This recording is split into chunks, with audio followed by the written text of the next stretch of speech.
Welcome to the Old World Fanatics, your Warhammer Fantasy podcast to quench your hobby thirst for all things the Old World. I'm one of your hosts, Gomo, and I'm joined not only by Andrew and Josh, as usual, but a very special guest, Dono, mate. How are you going? Good evening. Good, thank you. We've been chatting about getting on, and I think Castle Assault screwed us around for at least 3 weeks. I'm just trying to get you on. For those who don't know, Dono or Andrew is local gamer down in ACT there, and has been, amongst a lot of things, at least for me, very appreciative of your efforts, the Old World magic cards that you've been supplying to some of us. Yes. I don't want to just badge you as that, but those magic cards are schmick. Yeah, so they were. I'm not sure how much we should supposed to advertise that stuff, but who knows? But did it. Thanks so much for that, because that was really good. That's all good. It's they're self-motivated. They are. It's like I need stuff like that. So that's what happened when buy them. Like it's not like you can go to Games Workshop and buy them. So bloody hell. Yeah, we won't go there. Yeah. So I think it seems like every time I walk around a tournament, there's like bunches of those cards around, which is pretty cool. But anyway, we got you on. Just for those listening wondering what we're going to talk about, we are talking about Old World narrative events, because Andrew runs a couple of more. Dono, I should say, because we've already got an Andrew on the podcast.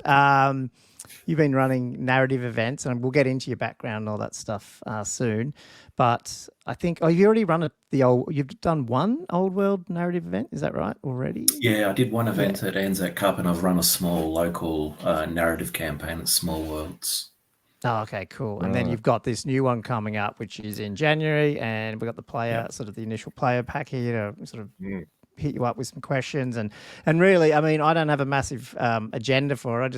I think it's a big good change of pace we're always talking about, and we probably always will, to a competitive, Warhammer playing and lists and all that sort of stuff. And it's a breath of fresh air sometimes to just see something a bit different. Obviously, Josh has been doing his slow grow, and now he's working on his campaign system as well, so it's been good just to get the other side. And and especially keen to hear about this one, especially because it's not just Old World, it's Mordheim in there as well, so very interesting. Cool.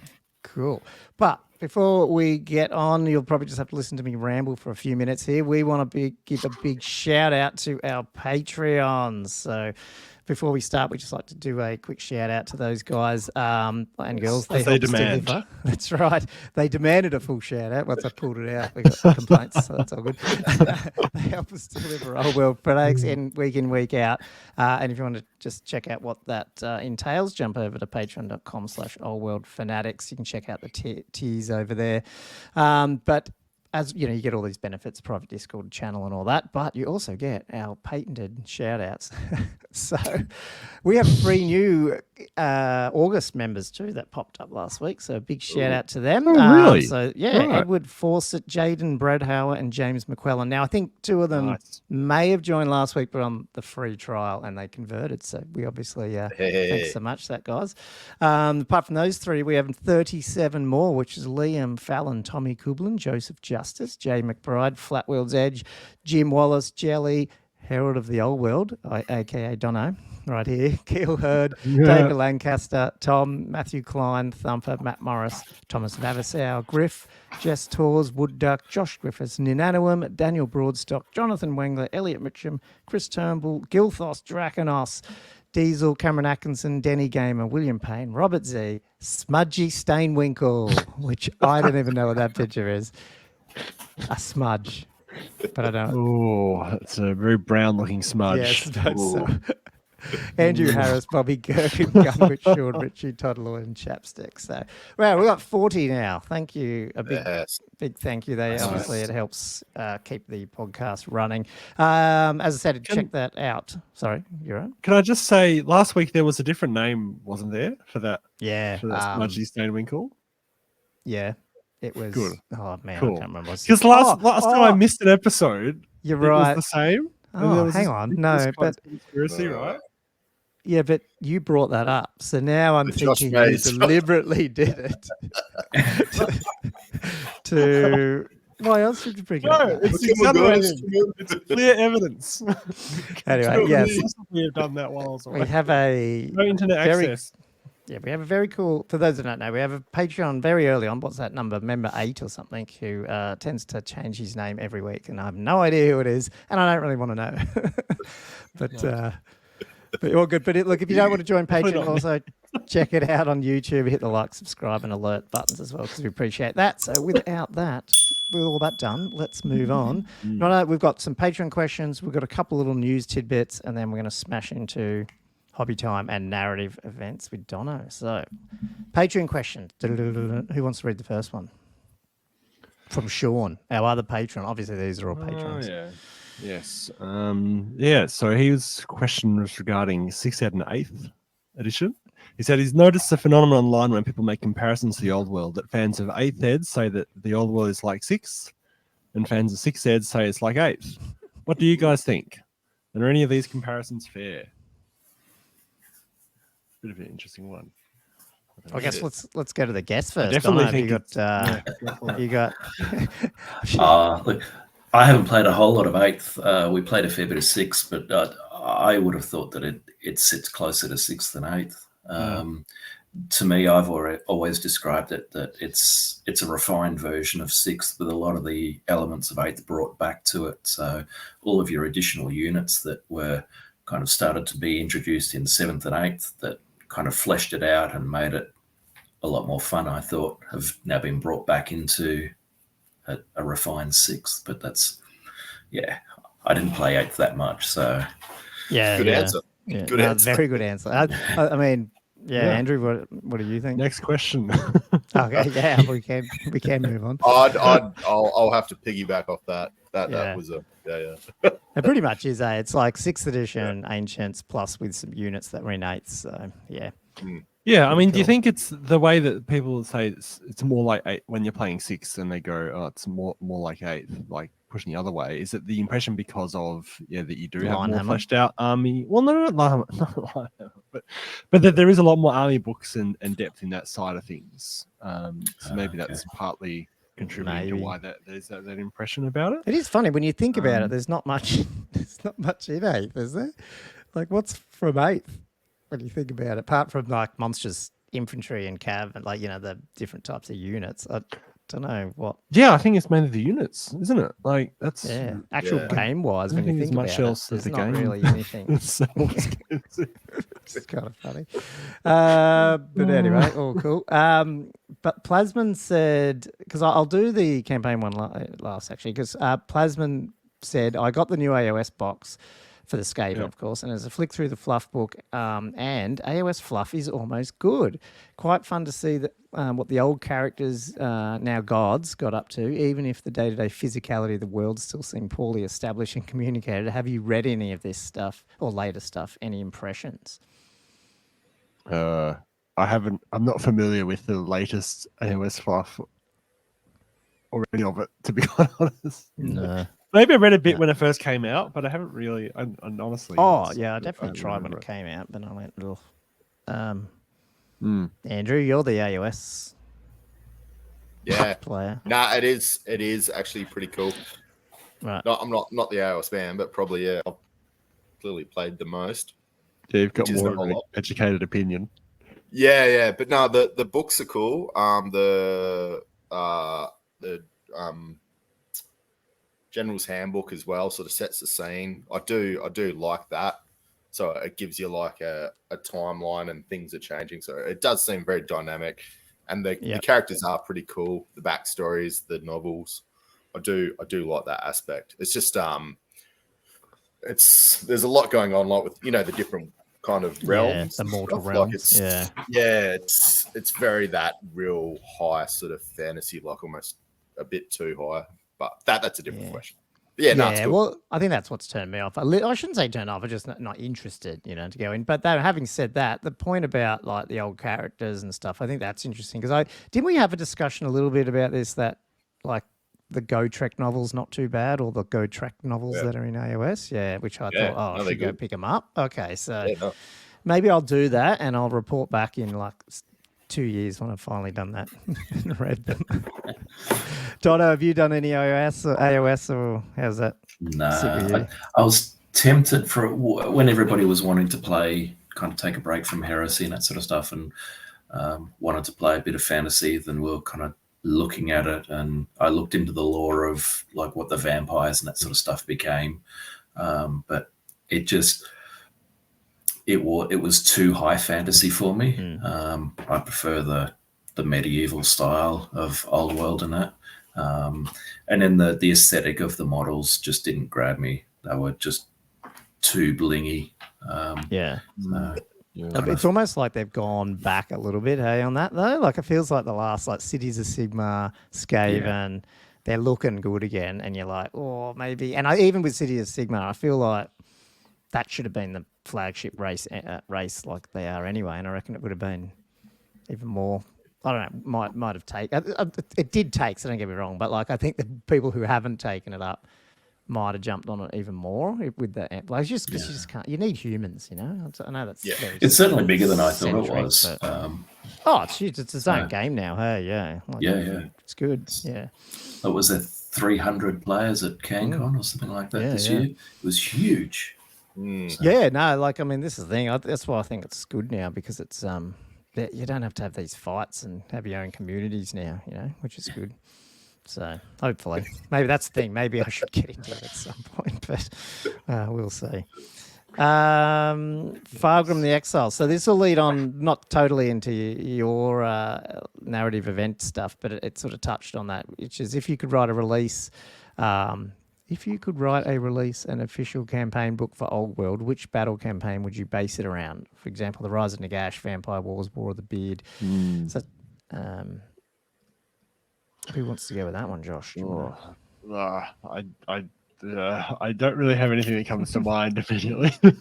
I can sort of make stuff up, but the only one I'd be thinking is the War of Chaos, but that's obviously would be the climax to the narrative, you know.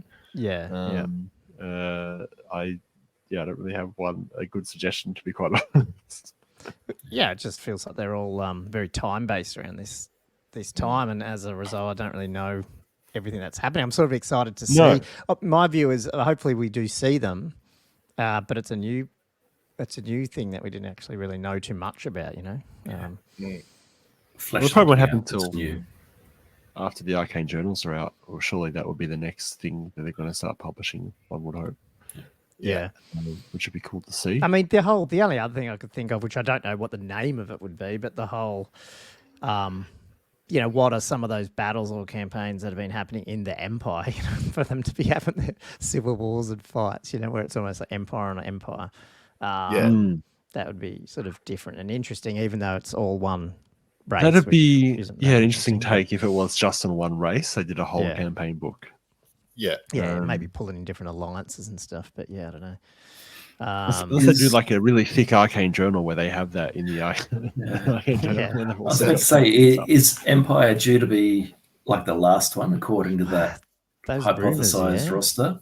And they're not paired up with anybody else, so that they could go on Empire and kind of go. Imagine if they did like do two or three releases, like of just Empire, but then Empire again. And it's not just Wave 1, Wave 2, but actual vastly different versions of Empire. I think that'd be pretty cool. No, that's really interesting. Okay, cool. Well, thanks for sending those Patreon questions in, guys. Obviously, I think we actually got through them all now, finally. I think, unless I've missed a few. So every week we do ask them, so hopefully next week we'll get a few more in there. Cool. News, guys. Let's get into some news. We did get our Chaos pre-order hit. Yes. We knew it was going for... Did we know it was going for pre-order this week? I can't even remember. I lost track of all those news that came through. So we knew it was coming, but I wasn't sure when it was, but it's coming this Saturday. So we just had... it felt like I just put pre-orders in for that scenery. So when was that? Last week? Week before? Yeah, last week. Yeah. And now you did? Yeah, right. Yeah, I put in a pre-order for the hills and for... for your hills. What's it called? The Fortified Manor? Fortified Manor, yeah. Yeah, I've really got to get one of those. Yeah. There you go. Yeah. I got two, yeah. It's such good value. Like, it's not cheap, but compared to everything else, the value of that one was just crazy. Yeah, Like, in the you mean for context this of current the pre-order, other or really you mean- expensive pieces. that's right. Yeah. Yeah. But sorry, Donna, are you sort of saying it's good value, like just for this pre-order, or you mean back in the old day as well? Is that like? For this pre-order, Yeah, like when you this look at one, what's it's in massive. it, it's God, like yeah. it's Yeah. yeah. I don't know why you buy the other bits separate. Yeah. Exactly. We're missing a piece, but from the Yeah. this boy, this bad boy. It's that dwarf what is it? A dwarf ruin thing, or Yeah, like a little entryway to a mine or a little hold or something. that was pre-plastic stuff though? Hey, that was like Yeah, that that's weird... classic. Yeah, the old foam. Do you want to sell that? I only just bought it. I've been chasing that for ages and it popped up one day. I was like, oh yeah. Yeah, I'm excited to get some more of that scenery and see what happens. Someone posted, I can't remember if it was on Discord or somewhere, but I didn't realize they brought out, there was like a mammoth set of that fortress that came with like 2 of them in there. Did you guys see that back in the day? Would have been huge. Oh, we just lost Josh's camera again. It's happened before, so you may have to drop out. But yeah. Yeah. Fortress. Yeah, just man, like God, they are going to get surprised how much these sceneries, at least those buildings, will get bought, I reckon. Yeah. But yeah. Yeah. Anyway, this Saturday, just quick, it's not really news, but I thought we better touch on a couple of things. Obviously, the Arcane Journal's out, and the Chaos Battalion box comes out, which I think we've all agreed is like pretty good value. I know, Warriors, in the meta aren't that great, but who knows what's going to happen with the Arcane Journal as well. But there's no reason you couldn't use most of this. And I was thinking with the upgrade sets, because you get the upgrade, have they got here somewhere? Where's the upgrade? Here. The upgrade sprues. Well, then, maybe you want to buy a few of these upgrade sets and add them to the Warriors, so then you can, field double-handed ones or halberds, without having to just proxy, if you know what I mean. Since you've already got 32 Warriors here. It's funny how kick-ass the halberds look compared to the two-handed weapons. Like the two-handed weapons are just this puny, and then the halberds are just this. Yeah. What's this one? I don't even know what this one is. It's like a ball. Yeah, I don't know. Yeah. Like a macy thing. Yeah. But yeah, that's Morning Star. Oh, is it? Yeah, it could be. I think I always thought they were on chains, but then I was reading about Morning Stars, and apparently they're just a ball on a stick. Oh, right. Those knights they actually fit nicely on those bases, on the 60 by 30s. Yeah, they do. They were designed to be on those bases almost. Squeezed like onto the 25s. They're all pretty good. The chariot's good. I think the only thing is just sort of the knights, but I don't know. Tempted with that one. And then obviously, I don't buy these reference cards. Dice are there, and then, like I said, the upgrades. You've got the Metal Chosen coming out, both units of them. Oh, nice. One's a command group, hey? Yeah, command group, and the other ones.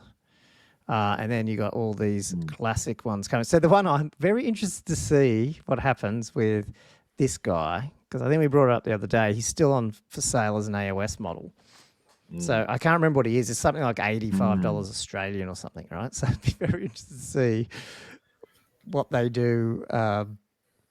Is it, do they throw on an old world tax or not a tax in a different box? Oh, yes. It's going to be interesting what they do. Oh, man. Yeah, that'll be...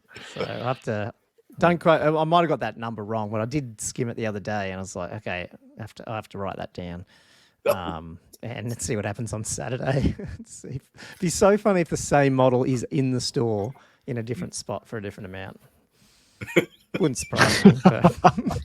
It would not at all. I'll be surprised if it's not the case. Anyway, they're all cool. But I did want to bring up the fact that they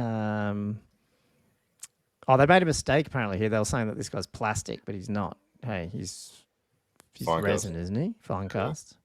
Oh, it's fine cast. Right. But they've got some painted skin wolves or whatever they were called. So, but between that article and now, they managed to finish the That's right, because they were grey, weren't they? And the other one. Yeah. So got them painted in time, so that was good. Got a bit of pressure, sort of like got a tournament and you need to get it done. Or you're trying to go to Dono's tournament in January, and it's all paint. You need to be painted. So, Yeah. 3 color minimum. yeah, that's right. Pretty much is with that. You got 5 months. Yeah. So, yeah, they're all coming out. And then I didn't even, Yes. I don't know if I missed this or not, or did we talk about Andrew? I can't remember, but there's a whole bunch I of did see made to them. order Yeah, dwarves too. No. So I guess these, like, is that a pack? Yeah, these are all packs. Eh? So you get all 5 of these dwarf lord dudes in one blister, Yeah. would you? Mm. Or they'd be separate, or yes, a pack Usually of they're 5 a dwarf pack. lords. Yep, Oh, there you go. that's We need yeah. 5. But anyway. Yeah, I Yeah, it says it's a pack. Yeah. use them in Mordheim. Something. I Yeah. don't know. This guy looks cool. Cool. Though. Pirate Yeah. guy. Yeah. Yeah, then you've got these are clouds. So I've got these. I think everyone's probably got these. I've got that BSB, I think. I'm trying to remember if I've got that guy. Can't remember. A couple of those. And then it's annoying I can't flick through them all. Some runesmiths, 3 of them. And then you got the Slayers, which I don't have this guy. I've got these 3, not this guy. So I don't know. How are these ones different from the Slayer pack that came out the other week? Were these just different guys again? I thought they were all. I don't know. That's the Dragon Slayer, the one in the bottom right. I think the bottom left's the Demon Slayer. Right. Okay. Yeah. Guessing the other 2 are just Giant Slayers. Giant Slayers. Maybe that's what it was. Okay. Yeah. And then you got that. Is this Helga or Helga. something? She's got a name. Yeah, Yeah. Helga. Queen Helga. Yeah. They would have had fun painting some of these. They're just so. They're not even great jobs. But I mean, they're probably not high quality sculpts either. But it's pretty cool. Anyway. Yeah. So you got made to orders if anyone's still trying to flush out their dwarves. Yeah. So yeah, more Old World coming. Cool. You guys getting any chaos or holding off? Oh, don't know. Yeah, need and Josh. Maybe. Like maybe just print. Yeah, Yeah. most likely. Hey, we'll get into some hobby, but just think we just had some, like, not, I won't say rumors because I don't know, but you know, you were saying, Andrew, the other day of something that people were talking about. Was it there's a 2nd edition in the works? Oh, Or people were yeah. talking about it or something. Yeah. I was listening to Mountain Miniatures the other day on a random battle report, and then they were saying, again, rumors / they don't really know what they're talking about. They were just Rumors. mentioning it.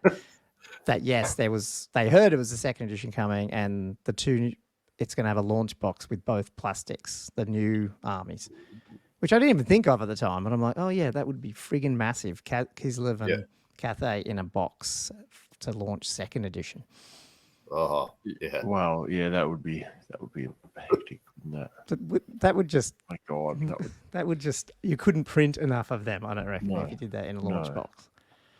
So yeah, it hasn't even crossed my mind until I heard them talking about it, and then I went, oh man, that would make the game explode, I reckon. Because it's, I don't know. Hopefully. Yeah, but that wouldn't be for a while though, right? Like, No, well, who knows? I have no idea. How can it? It's just like the meme, right? Right? yeah, right. I don't know. Like, we're saying this Please. though. Like, if Chaos is out and they get another couple out, well, and then, like, to me, next year is the only open year they have for 2 more years, and then they've got Yeah. a gap then if they keep doing the 3-year release cycle with the other 2 games. So who knows? I don't know. Do you know, Dono, anything about, because you're a heresy player, like, it would be due for a 3rd, wouldn't it? It's probably close to it, yeah. So I dropped out when they did the 2nd edition. Right. But Okay. if now that kind of Heresy 2 is following that same scheme along 40k, I would say that they're probably, if they're going to keep it going, I don't know. It seems to be strong in some areas, and it just seems to be dead in others. I don't know. Yeah, that's what people were saying. That depends where you live, and that's probably pretty common with most games. But the big ones, I guess, don't have that issue as much. But yeah, well, I mean, I think this pre-order too also had a new, or they mentioned it, a new campaign book. So they are bringing a few of them out, aren't they? Like with Heresy. So yeah, who knows? I'm just wondering if they can do a 2nd edition of Old World that's not really a 2nd edition, as in they can do some new launches of new factions, maybe even late next year with plastics, and smash it out. But it's still Old World, like it's slightly 1.5. I wonder if they would do anything like that. Like they're not going to give away money, are they? Like if it's there and they got a gap, I don't know. Because Like a there's also re-release rumours with that errata and stuff in they it had rather plastics done and everything for Cathay and all that. So Yeah. who knows? Anyway, just thought I'd pipe that in there because I was on a battle report the other day and I went, man, that'd be bloody awesome. Just want to see what your reactions were. We're all that we're came all out in for the rampant box. speculation. Yeah, that's right. How good would that be? And it's just the only reason I think it's so good too is it's not like, it's Empire and Chaos. Like that's great, but it's still Empire and Chaos. Like it'd be just to see two new things that have never been done. Just I think would solidify the game as being this is a new game, and it's not just some re-release thing to make money off nostalgia either. Which it is, but it's also because so far that's exactly what it's been.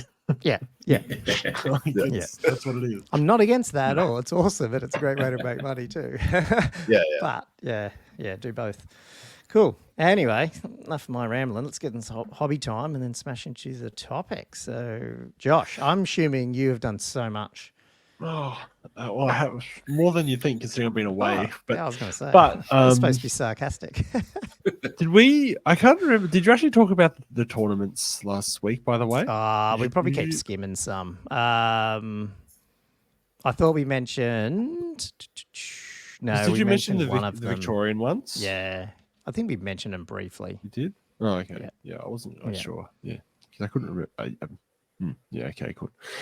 Yeah, because those Vic ones, like, I had no idea about them, until the other week when I was watching the Dwellers Below video, and they were just like lamenting about the lack of the Old World events in Melbourne.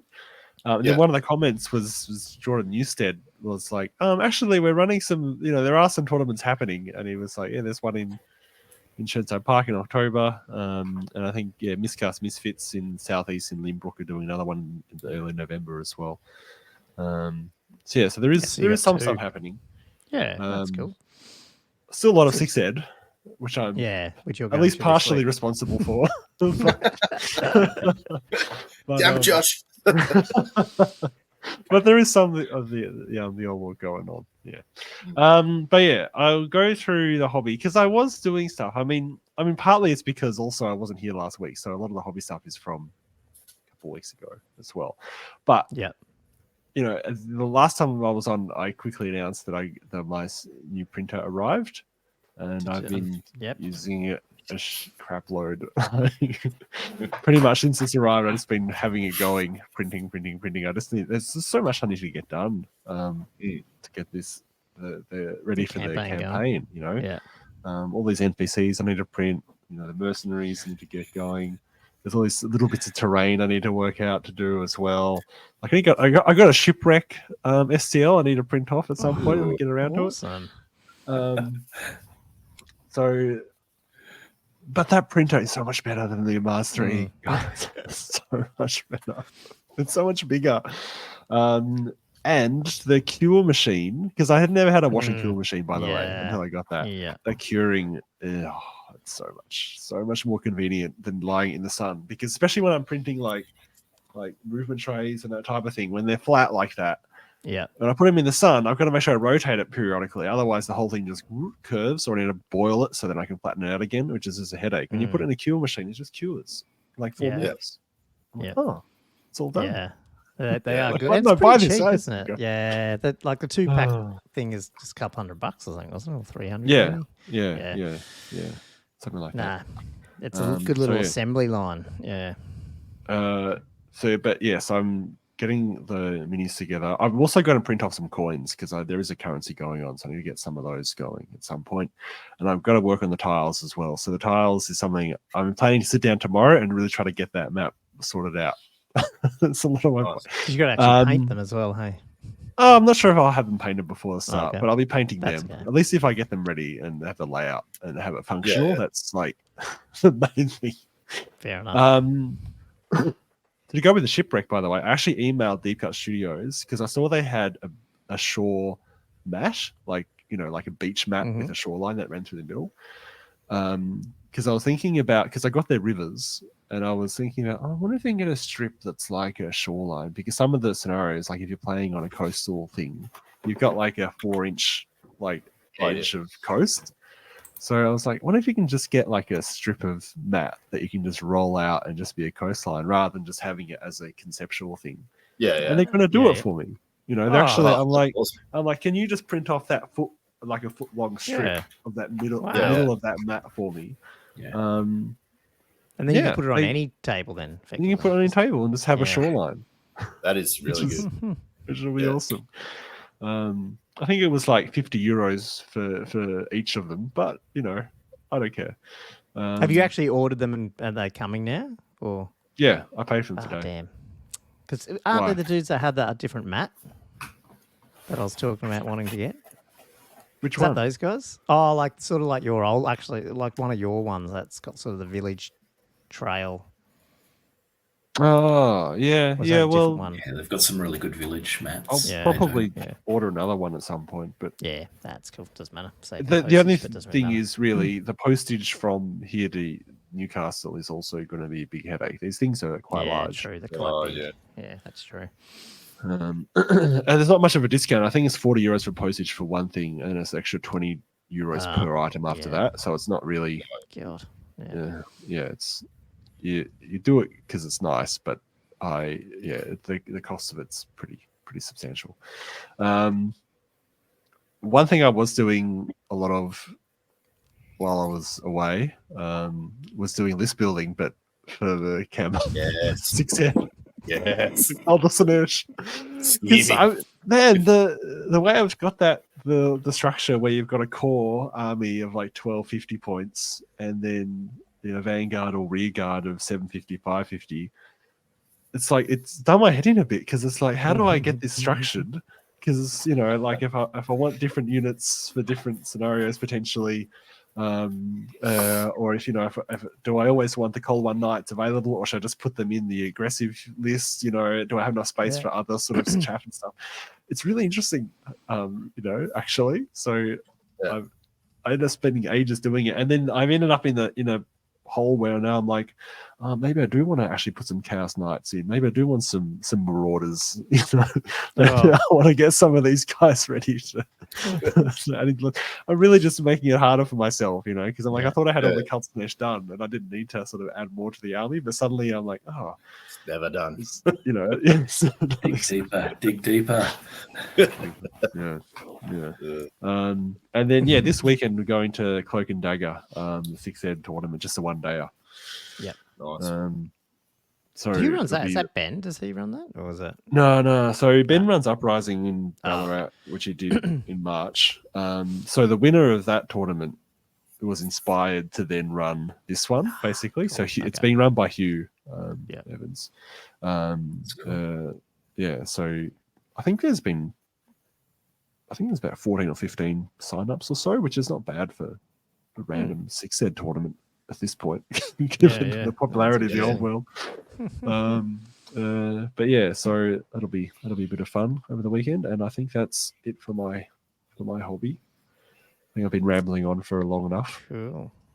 Did you get anything done, Andrew? Or nah. I've been cleaning my shed. You are in feverishly. Post-home movement. It's going to be like... well, everything's gone into the shed, and now I'm trying to actually...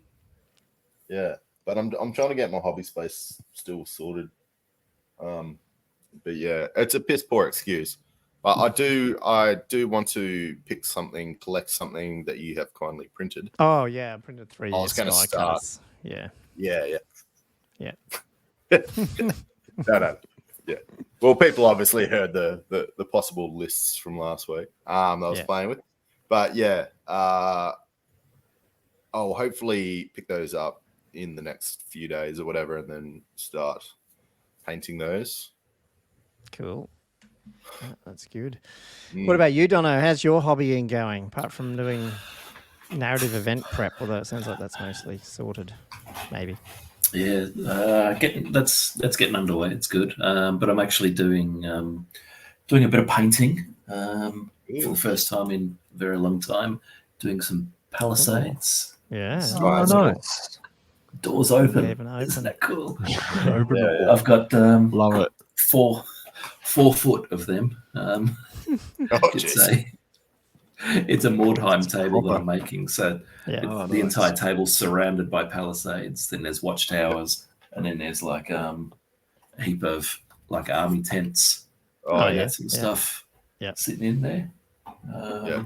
So painting away at them, and then just recently kind of tried to make a conscious effort to actually start playing some games, not just run things and kind of not turn up to other things and that. So yeah, managed to get away to a game a couple of weeks ago down at Ronan, run by Ben, who ran Balcon, and then just did a garage game this weekend just gone. Actually took the Tomb Kings out and fought one of my mates. And yeah, there you go. What's your sort of list? What's your Tomb King list you've been playing around mortuary with? cults.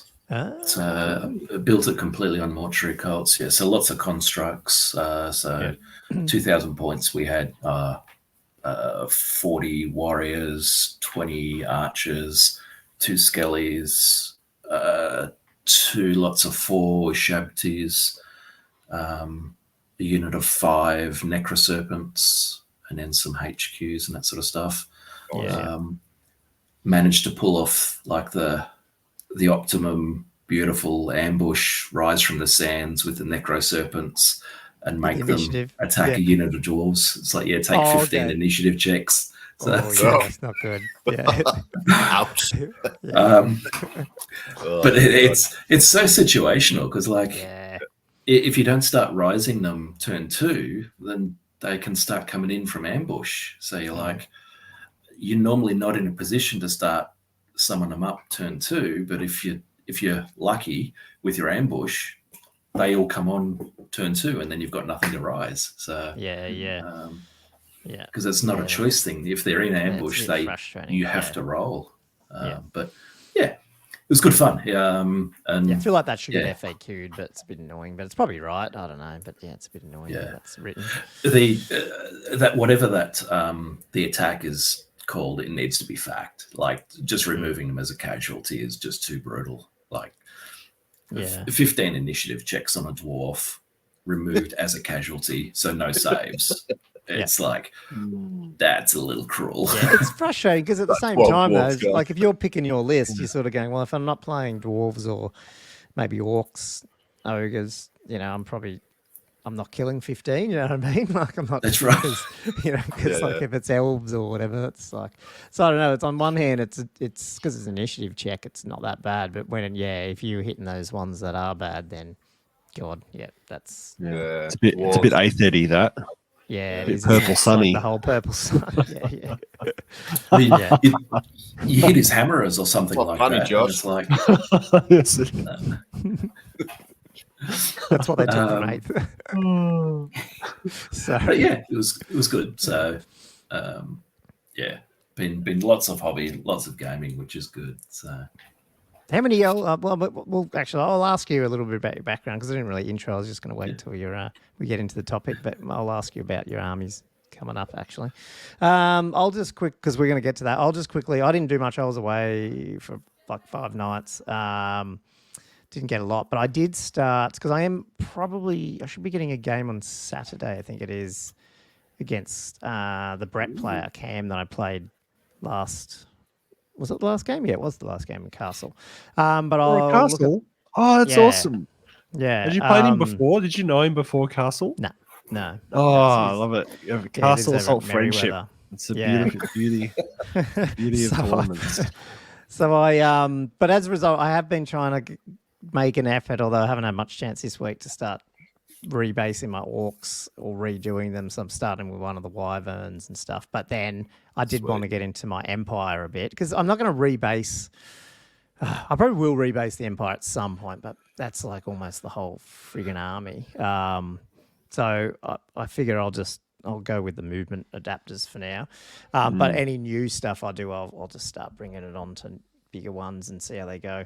And I think Empire would be fun because not only did obviously see some tricks that you can do, obviously like what ASB was doing, But just in general, there's probably some other builds now that are interesting. And then you get Doom Seekers as well. So I'm playing around with, I haven't really written the list yet, but, Outriders in there and a couple of Doom Seeker dudes. So I need to get a couple of them painted up. And then one of our YouTube channel members reminded me, because I was asking about, I was saying to Andrew last week, I don't have a peg rider. I've got a captain on a peg, but not a wizard on a peg. And then he reminded me that the Highlands guys have that. So he's sitting, you probably can't really see him, but there's no, you can't see it there either. Oh, there is a Highlands one. I was wondering about that. Yeah, the little peg there, and then I think the dude's hanging around somewhere. There he is there, if you can sort of see him. So I'm going to try smash out this week, because I don't like playing. My Empire's done pretty well. He doesn't want the medal. Yeah. Yeah, I know. I found it. I fucking hate metal. Yeah. If you want it, it's yours. I think I might be able to try get a peg rider done with the wizard, 2 dwarves, because one's nearly done already just from a few contrast paints. And I'm just going to do 3 outriders, because I've got 5 pistoliers, and I want to run. I think it's going to be a unit of 8, but it might be like 6, 7, 8. I don't know.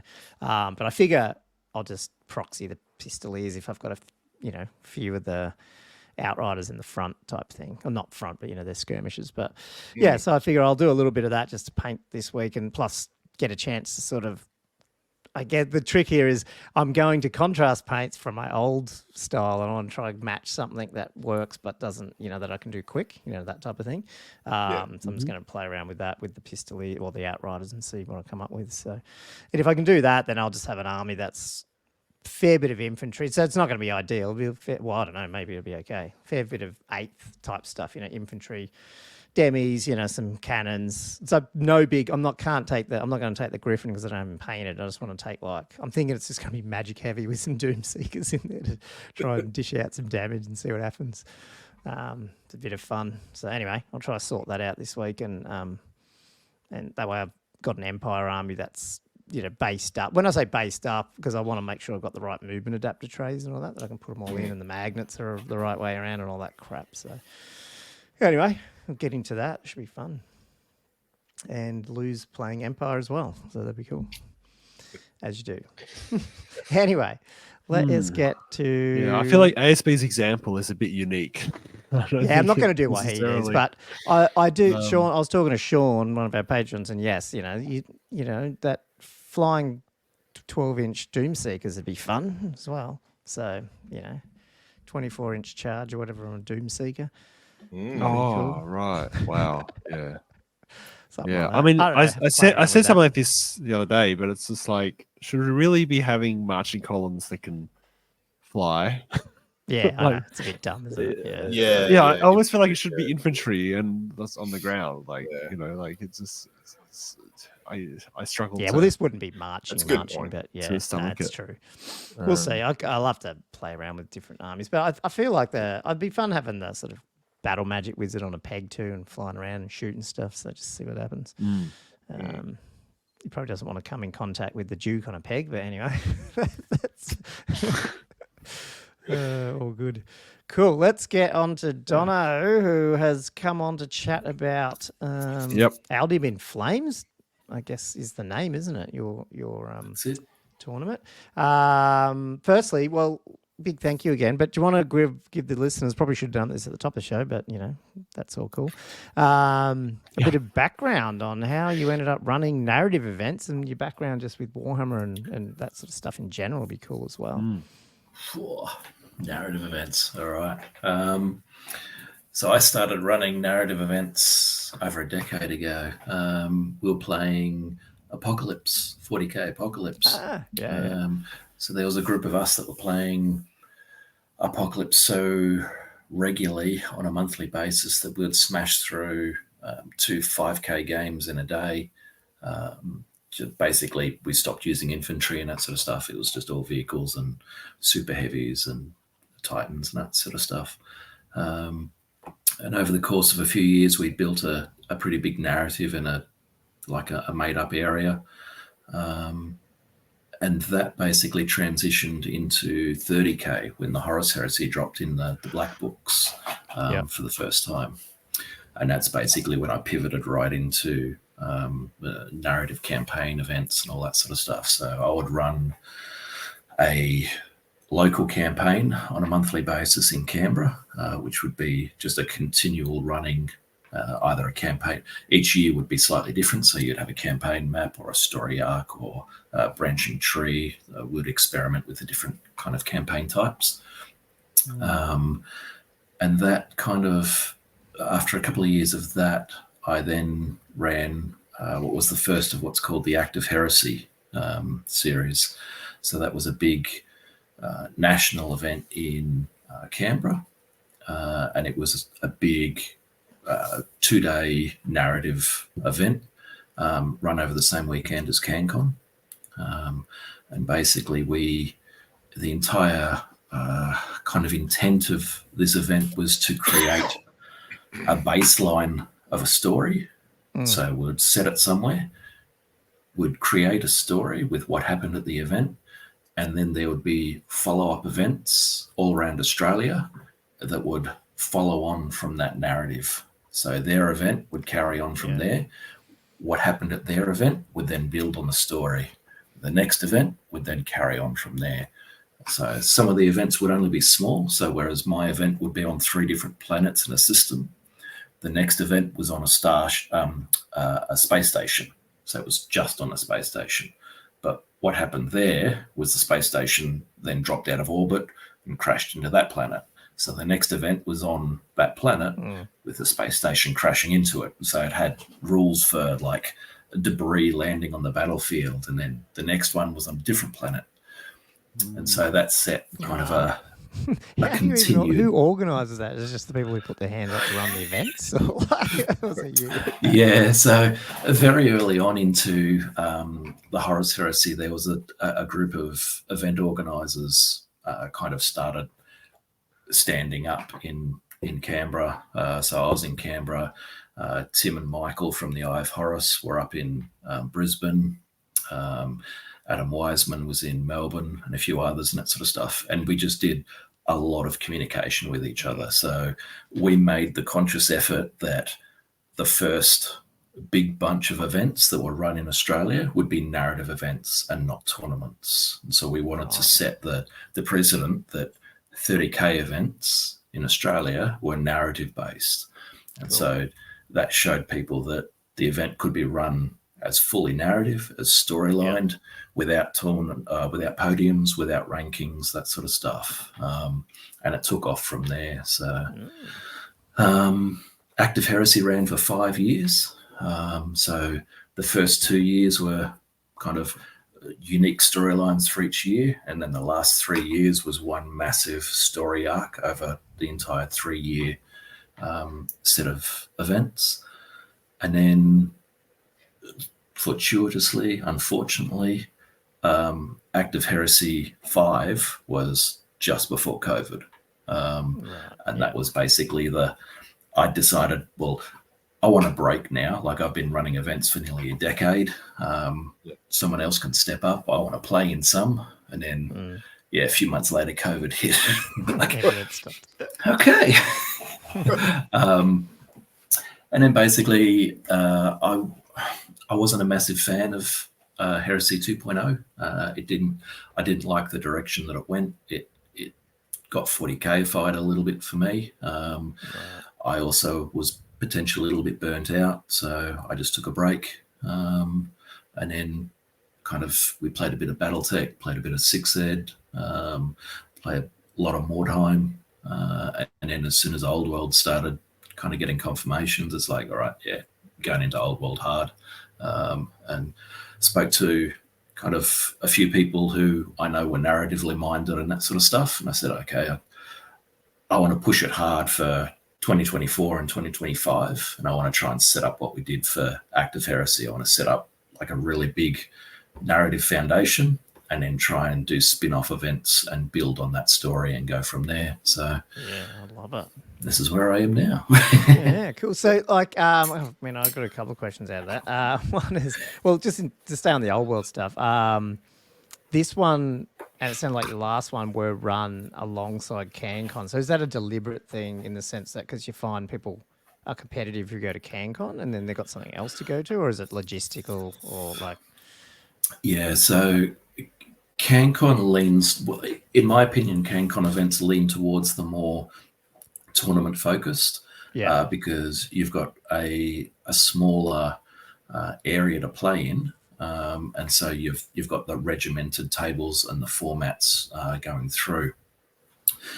The way that we play is a lot more casual, relaxed, air conditioned, access to bar, access to bistro. Air conditioned. This is sounding Air good. conditioned, I know. So it's in private Especially in function January rooms. in Australia, people who are listening to this outside of Australia. 40 degrees, playing games with another 500 players. So, for example, Aldium in Flames is being run at the Ainsley Football Club. They've got function rooms on the second floor, so we've booked out the entire function room level. So it's just completely private. The bars are open. I'm still here. Gone. Okay. Oh, cool. Just put a jumper on. Oh, okay. I wasn't sure if something was happening with our software. Sorry. Keep going. And Canberra's small enough that if you want to bolt over there at lunchtime, you can get to CanCon. But it started that, like, especially for Active Heresy, the player base that we were catering towards weren't CanCon attendees. Yeah, gotcha. Yeah. They weren't turning up to play 40K tournaments, and there was no 30K events. CanCon, it would have cost the players $80 a head to go to CanCon, and you get $5-10 worth of prize support. For $80, we book out a private function room with patches, coins, dice, rulers, swag. We can play from 9 o'clock till 2 o'clock in the morning, that sort of stuff. Just the value was so much better. And yeah, that's kind of why we run over those periods of time. It's a convenient time of year. Now I understand that probably Old World might be a little bit more stepping on toes this year round, because there's probably going to be an Old World event at CanCon. But again, in the end, I've only got 24 Old World players. The other 24 are Mordheim players, and then another 24 are dedicated Mordheim players, so I've only got 72. And those 24 Old World players wouldn't have been going to CanCon. I can bet solid money on that. So, I think there's some advantage in some sense that you're getting that big influx of gamers as well. The community will still mingle if they do want to go do that. Like you said, they can go to CanCon, so it's interesting. And reverse, like we would get visitors from CanCon come to us for the Active Heresies and that sort of stuff. Like our series got a reputation eventually, and people were taking breaks, or when they were finishing over at CanCon, they would come over and have a look at it, because we would have Active Heresy 5. I had 112 players. And so we had like crazy tables, like we'd do feature tables and that sort of stuff. And people would come upstairs and they're like just seeing people play games with like a pint of beer next to it on these crazy ass tables. Everything was fully painted. So 112 players with fully painted armies. You weren't allowed to play with unpainted armies. So casually, I'm fine with playing with unpainted models, but as a premium event, that's kind of one of the rules that we normally do. This is a big narrative, the pinnacle event. Yeah, that's right. Yeah. So yeah. Were you going to say something, Andrew? I think. No, I was just agreeing. It's like, it's to me narrative. It's almost insulting if you sort of rocked up with something not painted to a decent standard. I think there's you don't need to apologise on it. I think that's what you want. We'd get to the point and we'd make it clear that if you can't get your army painted, we'll loan you one. So it's not like you're going to be excluded from the game or the event. There are loaner armies and that sort of stuff, but it's not fair on your opponent who's might have travelled from Perth or Brisbane or New Zealand. We had New Zealand players coming over for it. They're coming over for a premium experience. They're going to a private function room in really nice surroundings. They've spent a long time painting this army, Sons of Horus army, White Scars, whatever. They then don't want to play someone who's just got raw resin and that sort of stuff. Oh, Just and you talk about takes the these wind out of your tables, and sails. some of them are done up so well, and you can't have but that's really that's exciting because we talked, like, Josh is obviously doing his campaign thing, which is obviously a bit different, but it's that it's still narrative. But we've then we've talked about, is there a way that we can the old worldify it and do a bit up here? But this is sort of the interesting thing that you're saying, Dono, where hopefully you get to this point where you run these big events, but then there's that branch off where you have the people who can play more locally can still contribute. Because I've been playing. The reason why I go to tournaments and they're competitive is because that's where the community is. It's got really nothing to do with the tournament, like the competitiveness. Being competitive, I agree. It's about building the community. And that's something that happened with 30K as well. It's something that you've got to do consciously but organically. So you can't go headhunting and try and convince tournament players to come and play narrative games. If they don't want to play a narrative game, they don't want to play a narrative game. And you don't want tournament players playing in a narrative game with a tournament mindset. It just wrecks it for everybody. So it will be a slow burn, but we've already got a fair few Sydney contingent people looking at running a spin-off from Aldium in Flames and that sort of stuff. So the hope is in 2025 that you'll see a cascade of the narrative events in, I think we've got Melbourne, Adelaide, Launceston, Sydney already lined up. So this is good. And then nice. Once people start hearing about it, so you'll get more. No, cool. I like it. I know, and it's not exactly the same because it is a tournament, but I know Rob, the Honest War Game, was talking on his podcast last week or something about their scoring system in the UK, and that they really are, at least from his point of view, is trying to keep it to like win, loss, draw. Whereas America's obviously very much the 20-0 system that we always had in fantasy. But he's like, he really likes the win, loss, draw, not so much for the narrative aspect, but just that he basically, if you go undefeated in your tournament, it's you're undefeated, and you might have 5 undefeateds, and that's cool, but they don't actually even get a prize; they're just undefeated.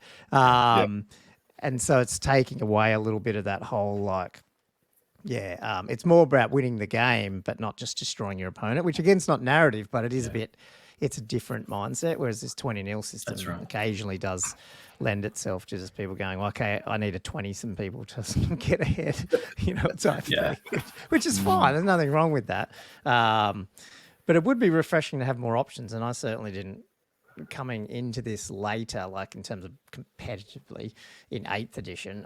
It was all just tournaments. It was all competitive tournaments. Not bad competitive. I mean, Castle Assault's not competitive, but it does have competitive people in it. Really appreciate, this effort they put into it. I would think that organised narrative events is actually a relatively recent thing, like in the past decade. So the vast bulk of your narrative gaming would be what people refer to as garage gaming. Just people getting together on the weekend and playing through the map campaign in 5th edition or whatever. Actually having an organised event doing something like that wasn't seen as the norm because it wasn't a tournament, and there wasn't necessarily the understanding that it would actually be an appetite for it. So it's even among 40K, you're still not seeing narrative events and that sort of stuff. 30K was that unique thing for us because we're starting at ground zero. So let's set that precedent and go just run narrative events everywhere and swamp it. So there's always going to be your tournament and your narrative, and it's just you need that person to step up and do the narrative side of things, and just start small and grow it from there. But with the scoring, sorry, so I was going to ask you just in terms of that with Horus Heresy versus say Old World. Obviously, Horus Heresy, I think most people agree it's like one of the better. I mean, just the story, and it sort of hits you straight away. That first line in that book, I think, just like smashes. And I think so. It's almost like it is the story of 40K, even though it's not. If you know what I mean, it's earlier. Obviously, that helps you build that something from it. You know, people can feel it before they even get in the room. Do you think that's going to exist? Have you said, like, now that you've run one and you're running another one, is it just up to you to generate that with Old World, or do you think there's enough in there? Yeah, that's certainly one of the difficulties moving between 30k and Old World. It's nearly ironic that Old World doesn't actually lend itself to sequential narrative gaming as well as 30k does or did. 30k has got a really, really good flowing storyline, but the other thing is the realism, sci-fi realism, yes, of being able to carry out a continual war between multiple factions and them able to be in that battle zone. You look at the Old World, and as you were saying before, like, what campaign war are we going to do that actually makes sense to have everybody there? Because you're in a medieval setting, it's not really logical that Tomb Kings are going to be in the north end of the Empire. Unless they get on the Game of Thrones boats and just get around, you know. Yeah, like, that's right. Travel at work. So it's the globe. Sorry. Mounts, flying mounts. That's one of the difficulties that is trying to kind of, well, why are all of these armies here and why are they going to stay here? And so the Border Princes is the melting pot, and has always been kind of the melting pot of the Old World, where virtually every faction has got a legitimate reason to be there. It's close enough to some to be there. They've got other reasons to be there with the dwarves, or all through it. The Empire's trying to encroach. The Chaos Dwarves are coming over from the east. Tomb King's coming up from the south. The Vampire Counts have fled there. Lizardmen, yeah, they just do whatever their priests tell them to do. Skaven are everywhere, that sort of stuff. Yeah. And so that's where we're taking it. All of the events that I'll run will be set in the Borderlands. Borderlands, Border Princes. And Aldium is kind of the first of those ones. Interesting. Yeah. Wow. Josh, anything to add on that? Before we maybe delve into the actual pack a bit, because I'm interested to. Yeah. No, it's a good region to use. I agree. I'm actually just talking to you and just the energy. I'm just like, this is, I really want to get involved in something like this. And it sucks that I can't get to. I'll blame my daughter again. It's always her 18th birthday on that long weekend. Oh, sorry, her birthday, and now it's her 18th birthday next year, so I can't get. That's a reasonable excuse. That one, I reckon. I better not miss that one. But yeah, keen to hear about those other ones if they pop up too. So, Aldium. So yeah, I was close to recording this and putting some cool audio over it. Your intro page. It's a bit small, probably for people watching on YouTube, so I won't go through it all. But basically, I guess give us a run through here, because like in specifics, you've got actually 2 games happening here at the same time. Teams of The mechanical and the practical side outside of the narrative is I'm a big proponent of teams. I like running an event with teams for 2 reasons. One, I deal with the captain, and the captain deals with the team. So for an event of 48 players, I only deal with 12 players. They look after their team. So it's far easier for me as an EO to look out for the team and kind of coordinate from that point. But what we've also found is that because this is a more a narrative focused game, which is a lot more kind of fun and casual, coming along as a team is kind of half the experience. So you jump in a car with a group of mates, you go for a road trip, you get an Airbnb, you go out for dinner with some other mates and that sort of stuff. So you're doing it as a group. You do a lot of, all of my events have lead-in activities. So the event just isn't that weekend. There's scouting missions, there's heraldry, there's objectives, there's what are your characters doing? What are they trying to achieve afterwards in the lead up to all of the event? And so the teams partake in that as a group. And so it's a lot more camaraderie. Is that through like email, or what do you mean? Like how does Because this is email, pre-tournament. Facebook, Discord. Yep. Right, okay. Various things, depending on what kind of event. Sometimes we have live and that sort of stuff, but at the moment, this one's just being done, just communicating with the team leaders and that sort of stuff. Yep. So for this time around, I decided, I don't know how popular Old World's going to be. I know that we've got a big Mordheim community, so how about we do a mixed one? So we've got a team of 2 Old World, 2 Mordheim, 12 teams, and just basically splitting the tables. But there's no sides outside of that, so there's no good and evil. They are just 12 independent teams. So they might be chaos aligned and that sort of stuff. Like I've grouped them into 3 separate factions, but teams within the factions can fight each other. So you've got your order, marauders, and chaos.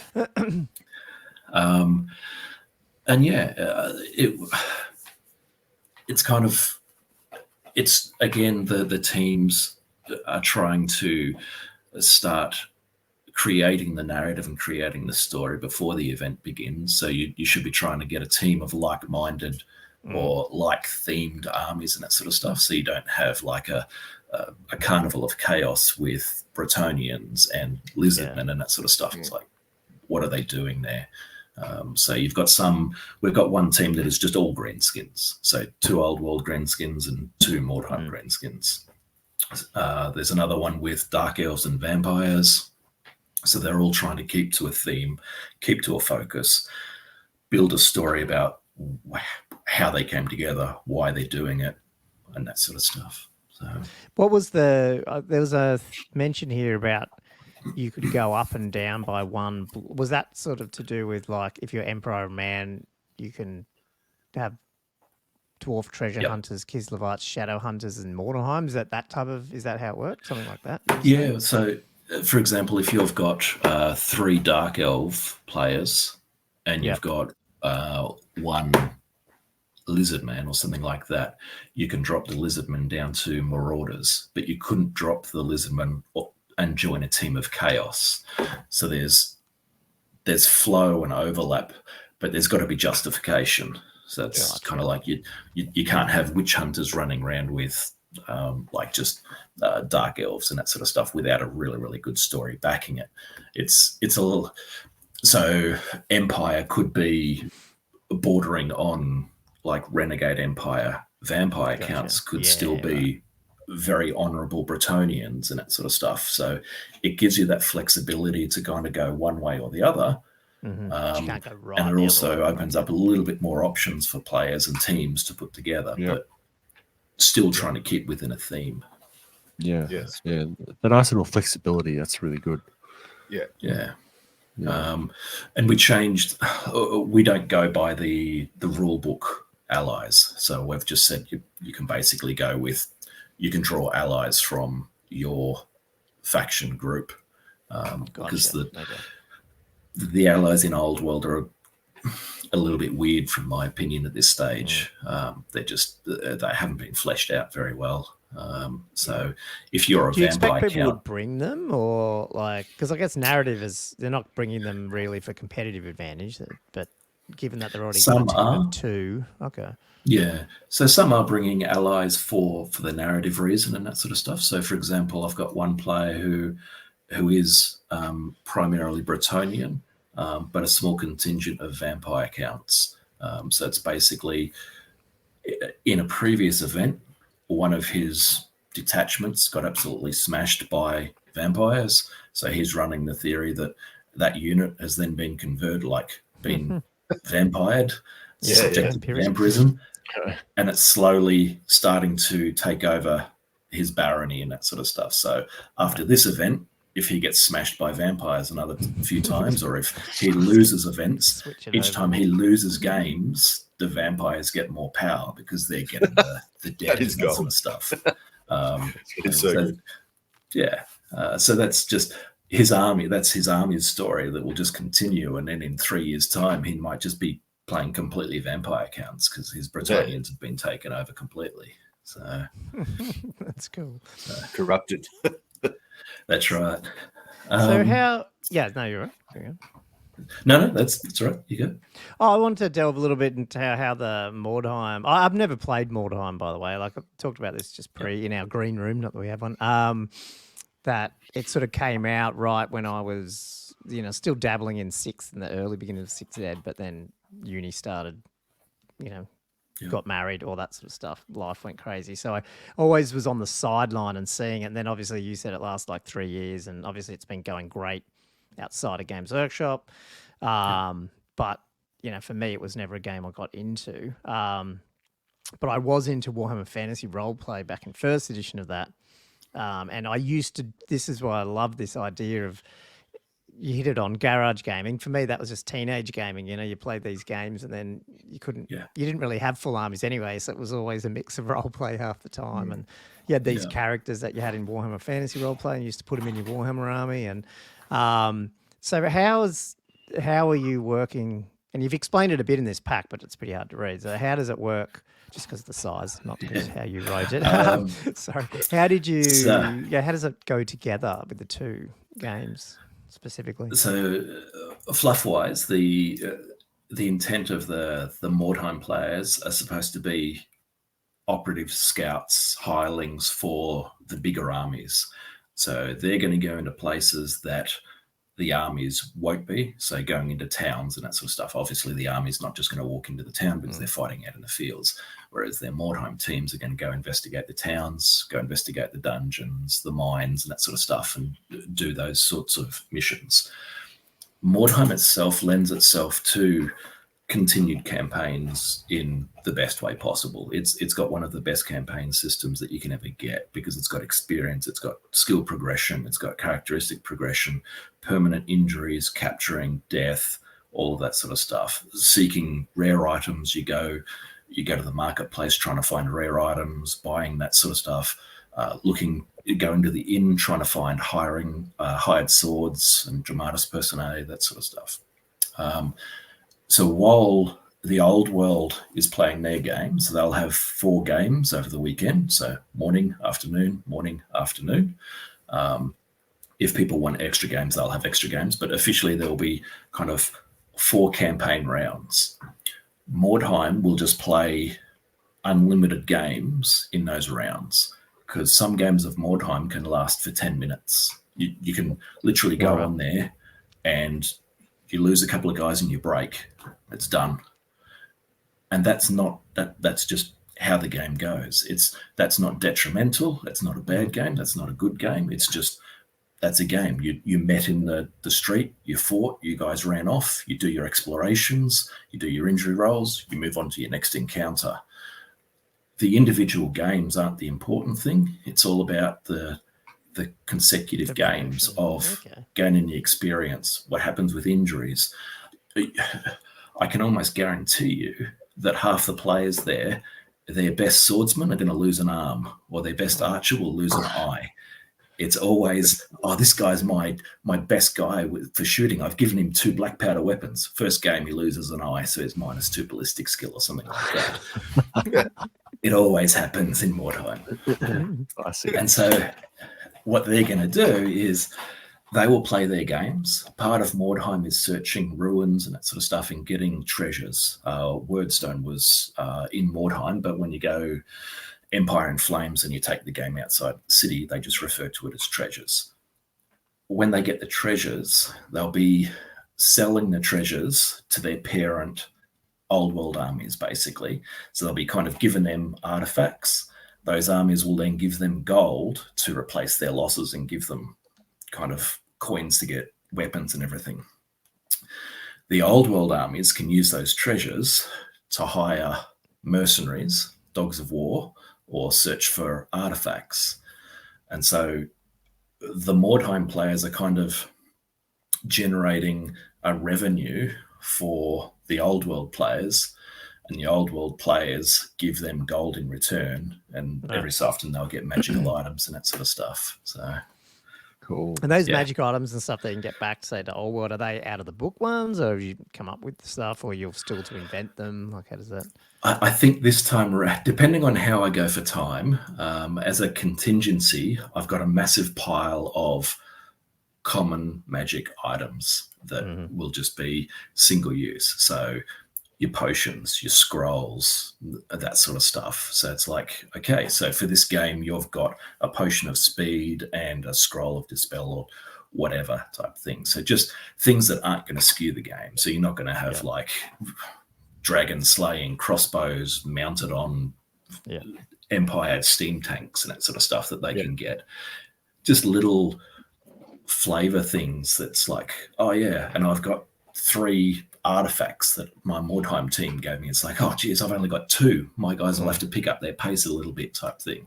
Right. It's going to be nothing that will skew the games. And it's like, if it does, then so be it. It doesn't mean anything.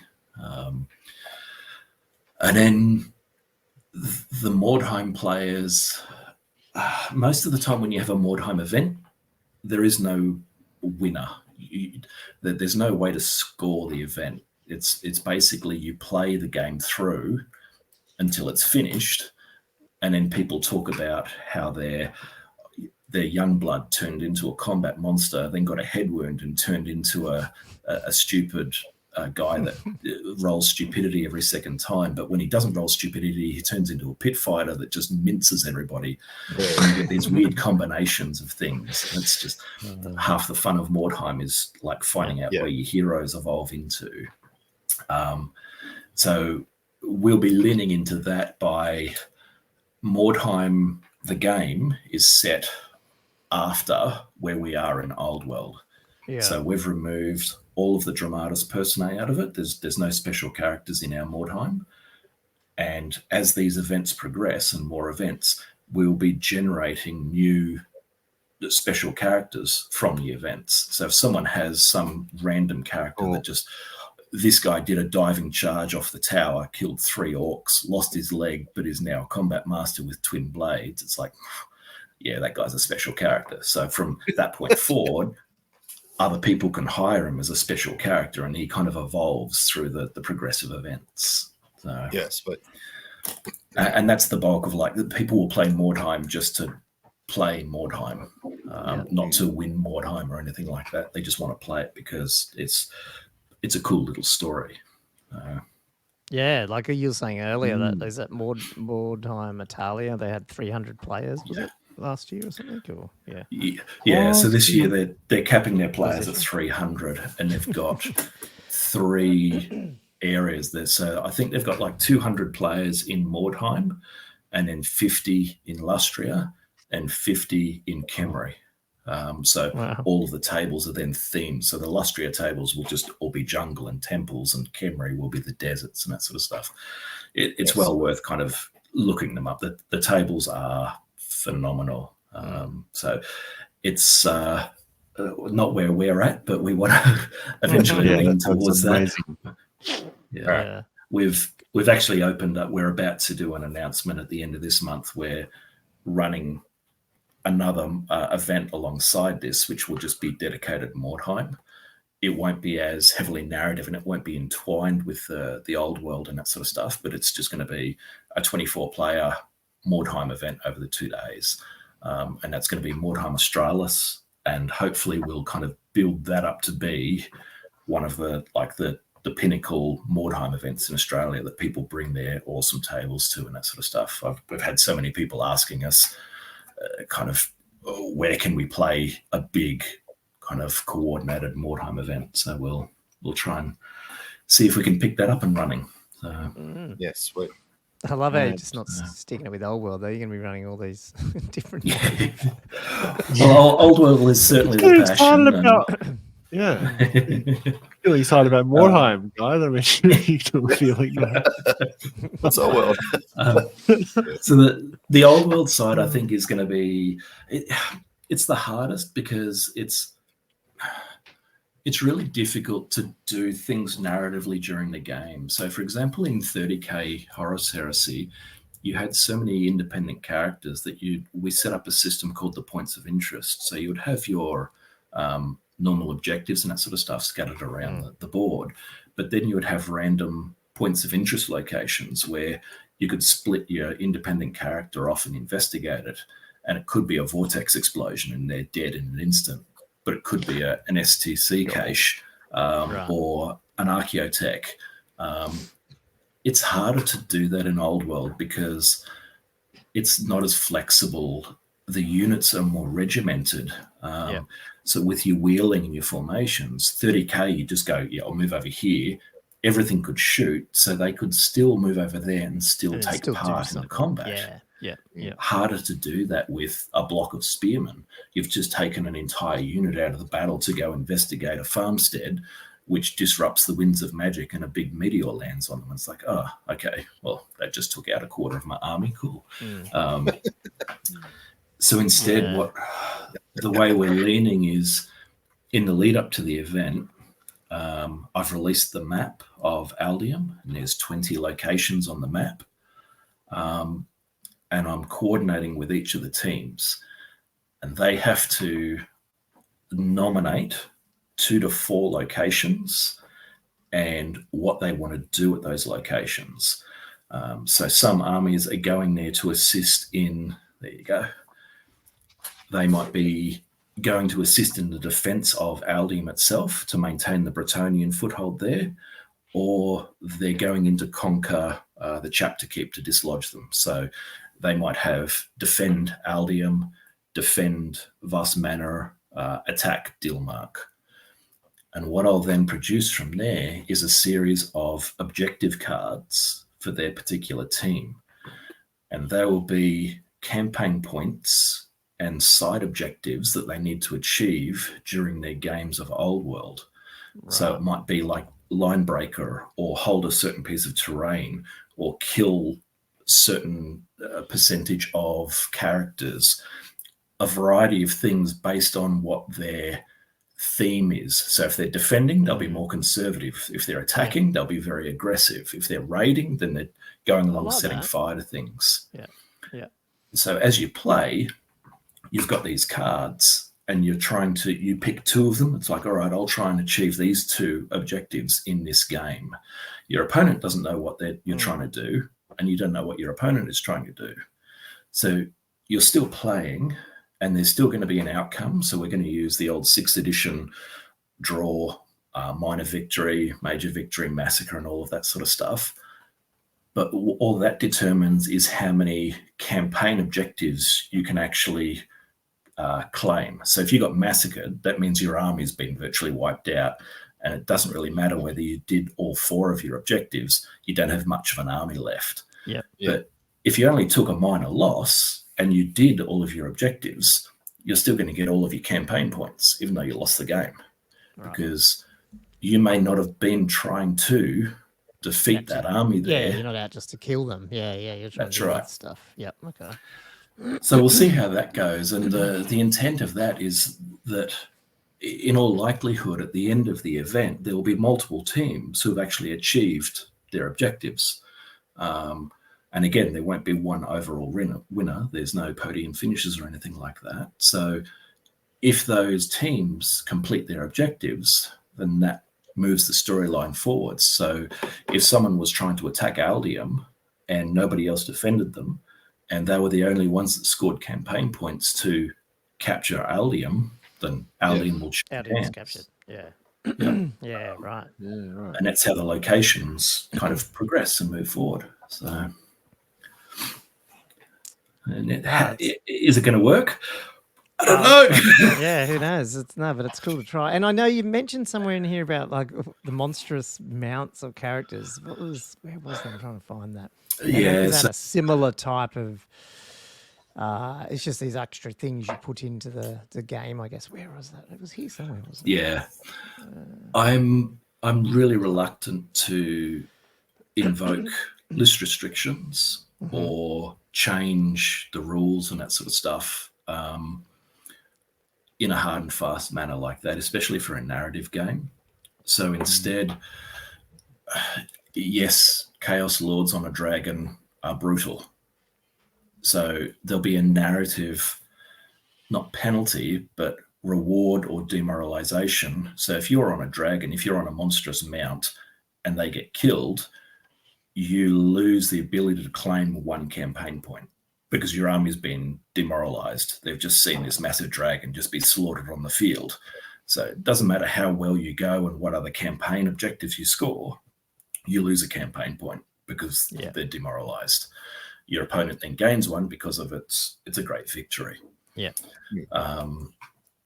So we're playing around with a few different things like that, like winds of magic. So this is kind of a culmination of huge amounts of wild magic from various armies and that sort of stuff. And you're going to have, in the first round, each time there's a magic generation of, I think we've worked it out to be like 14 or more, the EO gets told. And when the over-generation hits a certain cap, the winds of magic start getting a bit tumultuous. And so the next round, whenever somebody does an overcast and generates 14 or more, it's nearly like a mishap because they've just drawn too much and there's too much magic going around and there's the winds are going crazy. What that basically does is it doesn't penalize, but it puts at risk your level 4s. Yeah, you're just not going to be just casting every spell. Then you might go, maybe I want to, So the level 4s and level 3s, they can intentionally wind themselves back before they make the roll. So they can go, all right, I'm going to cast this as a level 2. So I've got no risk of overcasting. But you're obviously kind of not as confident in being able to. And like I said, you can take level 1s and 2s now because they've got more use for both. That's right. Because like you think back on your games and just in your own games and that sort of stuff, how many times over the course of 3 or 4 games did someone cast a spell with a power 14 or more? It's like it normally happens 2 or 3 times a game. If you've got a magic heavy army. So times that by 24 players, I suspect that we're going to hit the magic cap within the first round. So things like that, just to add a little bit of spice to it and kind of go, well, you brought 2 level 4s. You're basically winding them back to level 2s now because you don't want to risk having a meteor land on your head or anything like that. So oh man, that's interesting. Yeah.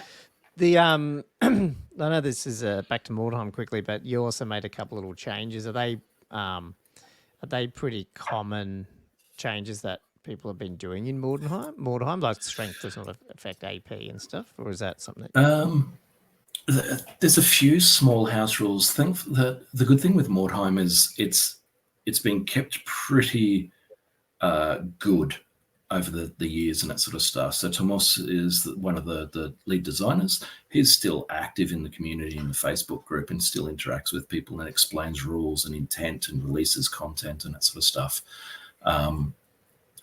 The house rules that we're incorporating there, we feel is a balancing aspect that pushes away from the power builds. So basically, in Mordheim, you can break it very easily. You can work out the optimum build, and they just become a powerhouse. One of the big issues with Mordheim is that Strength 4 is AP 1, Strength 5 is AP 2, Strength 6 is AP 3. The best army you can get is a 4+. So the moment you get Strength 6, you've got no armor. Armor is super expensive. And so what you'd find is just nobody would buy armor because it's useless. It can be counted out so easily. And so the weapons that have got armor penetration, like natural armor penetration, like black powder and axes, don't get used because there's no point because nobody's wearing armor. So we found that just by simply dropping that strength bonus, it instantly brought the armor back. But it's done that with Old World too, though. Like it's so much. It's such a great change. And that's exactly right.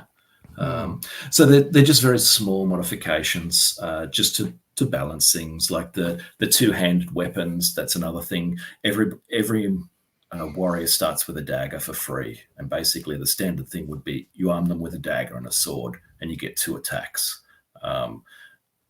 Playing with single wounded models with a D6 system, it's just it's too easy. To it's kill quantity people. over quality. Yeah.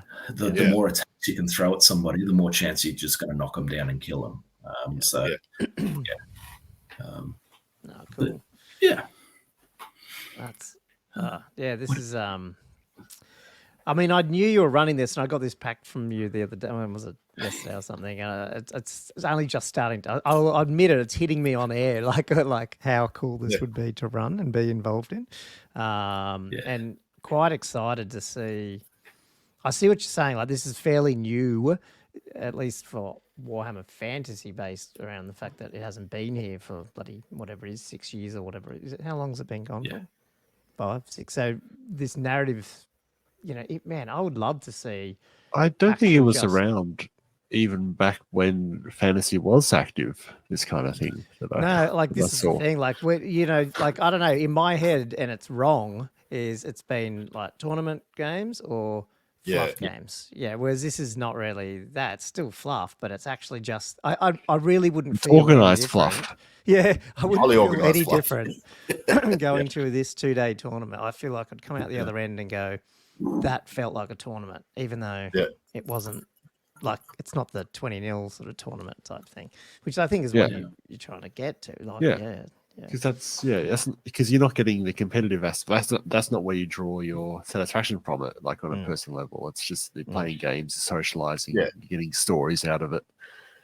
And there's still, there's the element of still list building and sort of something that's, productive on the table and all that sort of stuff. But like you're still trying to win to some extent. Just you're trying to achieve your objectives and that sort of stuff, and people enjoy winning a game, and that's fine. But they're not really trying to curb stomp or anything like that. No, Some people have even been known to go, well, I'll be up front.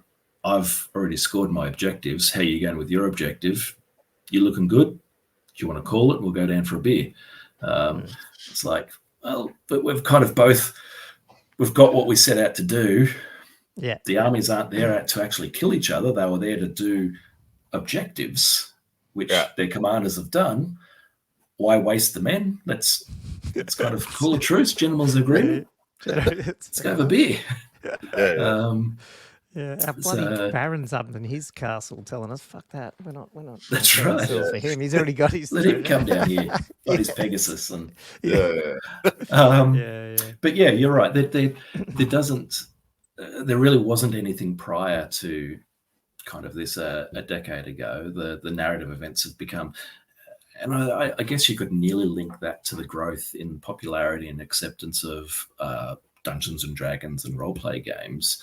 It's become a little bit more accepted to do this non-competitive tournament style thing that's a little bit more of a guided, a dungeon mastered, role-played style thing. It's like, oh, who's the winner? It's like, well, there isn't one. It's like, oh, what are you playing for then? It's like, because it's fun. That's the extent of it. So like this entire, the narrative foundation for this one was set this year already at Anzac Cup that was run by the Australian Defence Force Wargamers Association back in January. So I just ran a very small event called Field of Roses. And it had, it was a very loose kind of setting. And it basically said, okay, here's a forest, here's a mine, here's a town, here's a town. There were no names attached to it or anything like that. It was just it was virtually one of our first forays into an old world event because it was so new. But the players then kind of started placing campaign points on different locations and going, okay, well, I now defend this location, or I raise this location, or I'll try and kind of loot it and that sort of stuff. And the end result of that day and a half of gaming is Aldium. So I took like all of the results from that and then applied names to them and then built a map around it. And so on the map of Aldium that you saw earlier, there were shields and factions already there. and that's from the previous event. So the Bretonnians have sent a support force to Aldium, whereas Empire has got the chapter keep and they've got the Order of the Black Rose there. The vampires took Dilmark and they're supporting them. The elves took to the forest. That was all player generated. Every single one of those. So the Chaos Dwarves took over the Forges and the Iron Mines. And like the Cultist Shrines, the beasts up in the Beast Lair, and kind of it gives you a foundation to work from, and then you can build up from there. So the same as what Aldium will do for us kind of next year, it will build it up from there. And I've already got 2 players kind of wanting to expand their version of the event off to the sides of the map, so that we'll just expand the map north and west. So it's like, okay, well, the battle overflows there. If we achieve what we are here, that means it strengthens our town, and we want to try and conquer the neighboring town then, because we've got reserves, and it starts cascading. So Now, you said this is organised through a bunch of different things. You originally at Discords, Facebooks, whatever. Is this something that, how did it work in your 30K ones? I know tech changes. Could this ever be something that's a little bit more I don't know, there's 30 people, 60 people playing in these things, but everyone can observe as well? How does that work? Because that feels like something you could follow along with quite. Yeah. 30K... So at the height of my EOing for 30K, I was running an organisation called Oz 30K. It was a website, and it had a galactic map of the Australis Ultima sector. A sector as in... So a sector is made up of subsectors. You might have 50 to 100 subsectors. Each subsector might have a dozen systems. Each system will have however many worlds. So you can imagine how big attractive space the Ultima sector was. And in the scheme of things, it was still just a tiny blip on the official map. All of our games, so both Active Heresy, my local campaigns, Sydney campaigns, Melbourne campaigns, Brisbane, New Zealand, Tasmania, Adelaide, 13 groups in America, 17 groups in Europe, all of their games fed into that map. And as they progressed their games, systems would slowly get taken over by certain factions, and that system would then influence the subsector, and that subsector would have different travel routes through the sector and that sort of stuff. That's awesome. That was the extreme hence side burnout, of things. right? I understand. Yeah. I was doing crazy levels of stuff at that stage.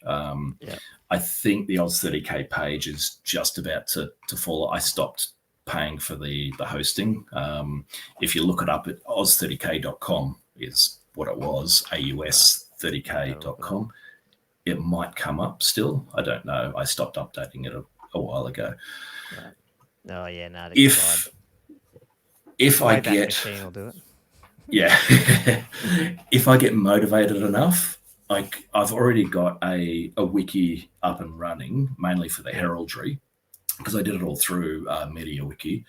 I've already got a wiki up and running just for the heraldry side of things. But now that I've done so much work into the map, I've worked out a scale for the map and a method to mimic the maps across to the neighborhood so that they actually fit in with the official Warhammer Old World map of the Border Princes. Okay. Then I can start fleshing out those just blocks that aren't there. Then I might kind of go back to that and start building up the story. But we'll see. Oh, it's good. Yeah, well, I thought of that because with Josh's campaign, I was saying that to him. It'd be cool at some point because you've got yours on a Facebook page. Don't you? You're going to do a Facebook group. It's just an event. Yeah. Yeah. But to be able to follow these along and as they go, because if you can't contribute or you can't, it's still fun to watch. So it'd be cool to come up with wikis or whatever that can have these on there. Which doesn't, you don't want to also put more work on the TO and EO, but that's interesting. Yeah, the face think about that. will be Act of War, which is the overall kind of event series is going to be the group where we post most of these in. And so during the 30K time, we had a similar group, and we would have hundreds of people in there, and they would follow the updates of the events and that sort of stuff. So we'd certainly be trying to post the updates of the narrative. I've got the profile of the Herald of the Old World, so I'll be using it to kind of post updates of what's happened at Aldium and the upcoming events and what's going to happen there, that sort of stuff. But yeah, hopefully kind of it can continue kind of spreading. And at one stage during COVID, we had built up a mechanic and a system for people playing games could submit it. So it was basically running a global campaign. So we designated like a certain system and saying, okay, this is the system related to the global campaign. Submit your results. You get more points if you submit a narrative write-up and that sort of stuff. You can do things like that.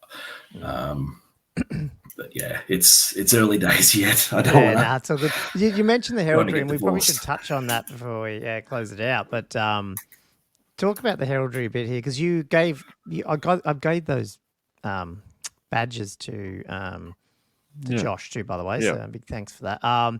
So what are you doing with them in the campaign? Like, how does that align? So again, that kind of.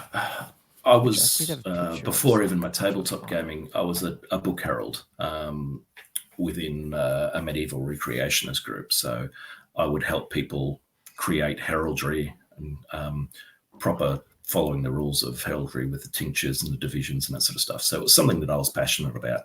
During 30K, we used a similar style heraldry badge to represent the campaign badges. So it's like, okay, this was the campaign of the Firing Hive, whatever. There were just dozens of names of campaigns, and they would be the campaign badges. So if you saw an army and along the side of the tank, I would make decals. So if you attended the event, you'd get decals for those badges. And so you would see a tank with like 5 or 6 little shields along it, and it's like they're the different events they actually attended. And so we also did Velcro patches so that an army case would come along. I don't have any of mine here. And you'd see a guy with like 20 Velcro patches. Again, they're all of the events that he attended. For Old World, it's even more relevant because it's a world that's completely and utterly immersed in heraldry. So you can do heraldry for all of your armies. So I'm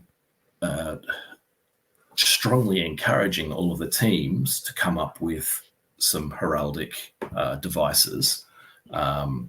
Even if they just have a basic idea, I can then kind of expand on it and formalize it. And do you get these made yourself out of, like, is that like out of China as well, or you got people locally who make these? Okay, cool. Along the side, I've got a small business that grew out of my EOing. Basically, it sources event swag, and it was a very low profit business. It was intended to acquire and generate swag that EOs could not normally kind of get themselves. And so we're talking dice, patches, decals, metal coins. I've got some red, I think I saw. They looked all, you sent me some metal coins, dog tags.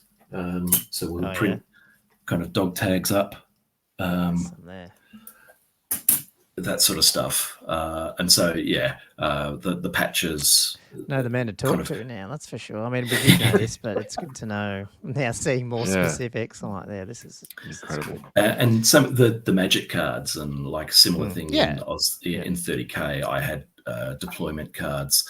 Being able to tap into a multitude of events allows me to take that risk of, well, I'll order 1,000 of these coins.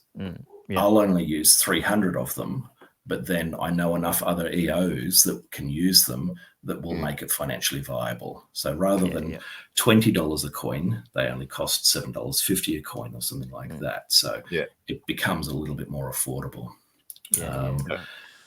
And the you know how patches are you're the saying same. with this one, they've got, you can have like campaign objective cards and stuff. Would you, do you go to do they all get print, like, do you go to the effort of, they're all printed cards and cool. Yeah. Wow. So kind of like, these are the back of my tarot cards for my hired swords. Yeah. So there's all my Mordheim hired swords. So it's a full deck. So basically you kind of go, all right, who's being hired and that sort of stuff. Yeah. So I get a little bit addicted to my cards. I love cards. They're good. Yeah. Because once you've got templates set up, it's very easy to create them. So it can take you hours and hours to create that template. But once the template's there, like it's just a breeze to do all of those spell cards once I've got all of the kind of the margins and that sort of stuff right. So I'll do dedicated cards for that. We've got Mordheim cards, all of that. And it just adds a little bit more physical. It's just professional though too, a little bit and stuff. And plus, I don't you know. open I always up your find player pack and it's like, cool. Plus, just playing the game too. Like when it's all it's tactile, it's immersive and stuff. And I know it's just a card, but like knowing that without having to sort of remember what your objective is and stuff, I think is pretty cool. Yeah. So we had for the 30K games, we started doing collector cards. So I coordinated with 6 other artists, and they had like fan art of all of the Primarchs and battles and that sort of stuff. I had big bulks of them printed off. I then got unsealed foil booster packs, hand packed all of these packs, sealed them with a hair straightener. We printed out specific event cards. So if you were going to an Act of War 3 or something like that, there would be your collector cards, and then there would be like 3 or 4 event-specific cards, and they would be cards that you had to tear up. So it's like if you want to use it, you had to tear it up on the spot. Yeah, it was hilarious. That's the exact reaction.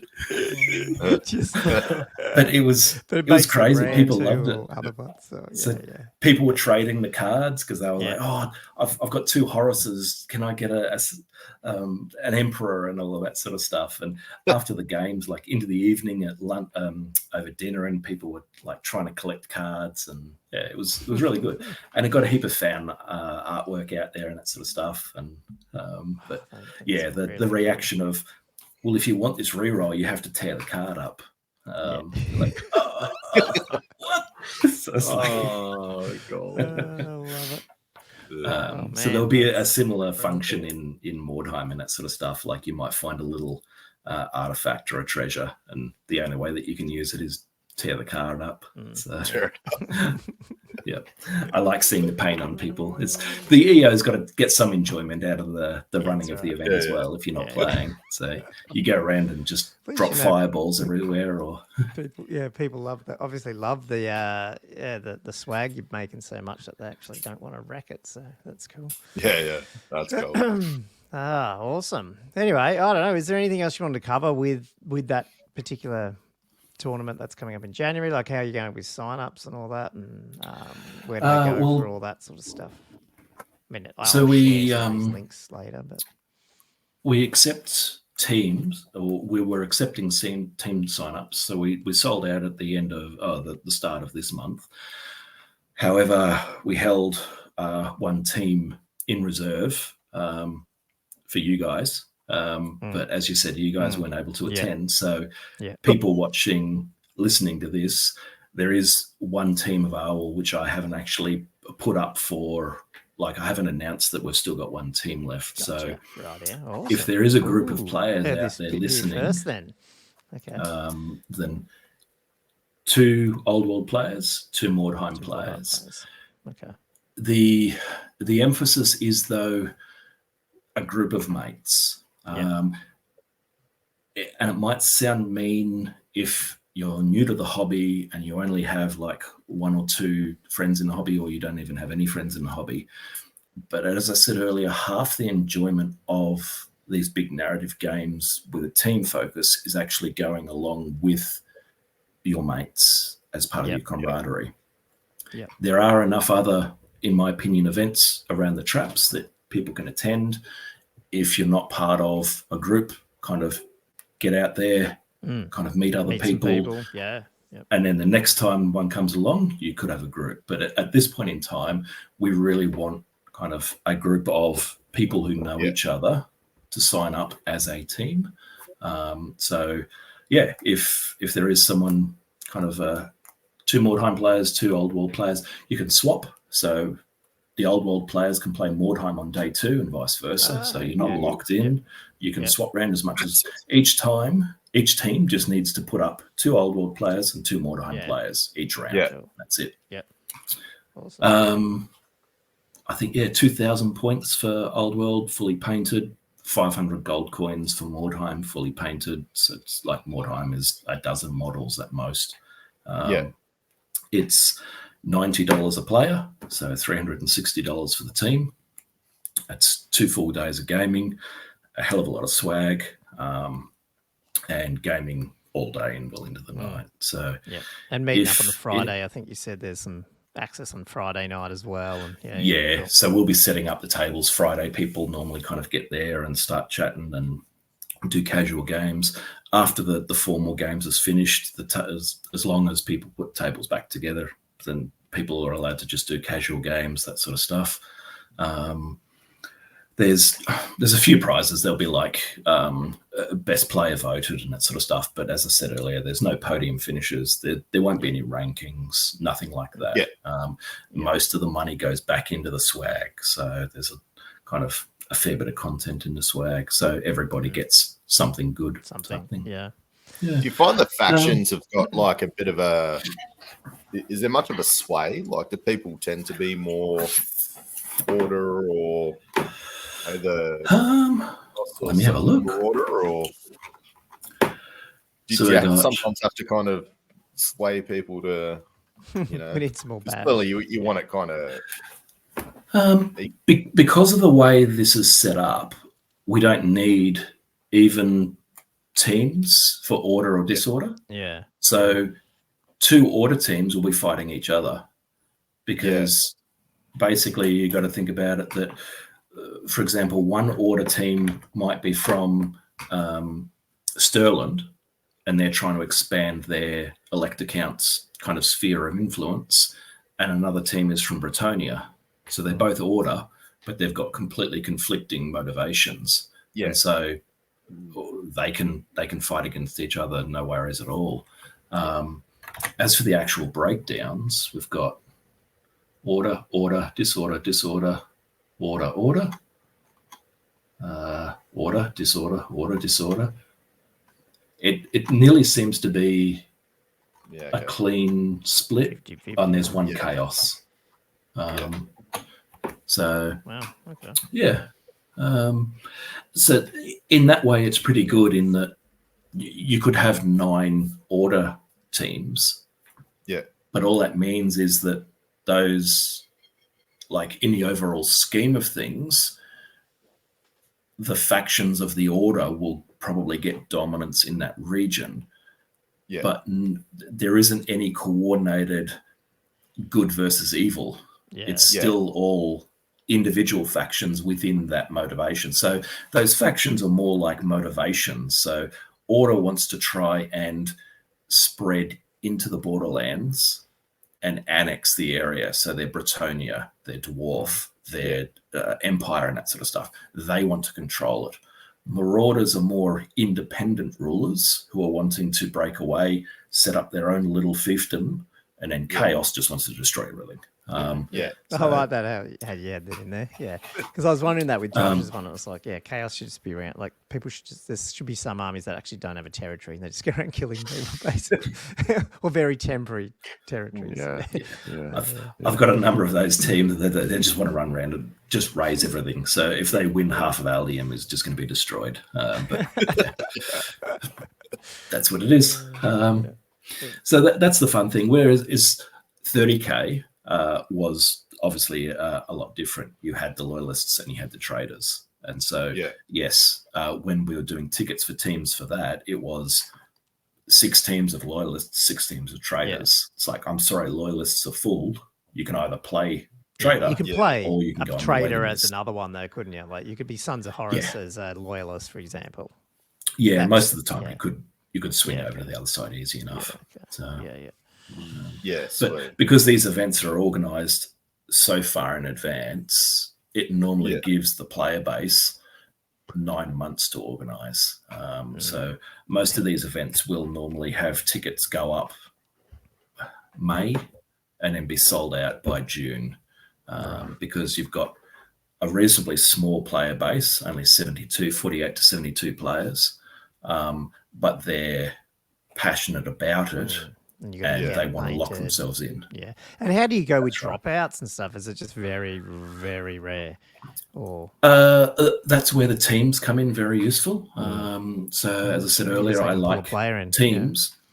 That's right. So the team themselves are motivated to make sure that they find a replacement or that they all turn up because it's their team. Whereas individually, if you had 48 players, I can almost guarantee that you'll have 3 or 4 dropouts. That's just the way things work.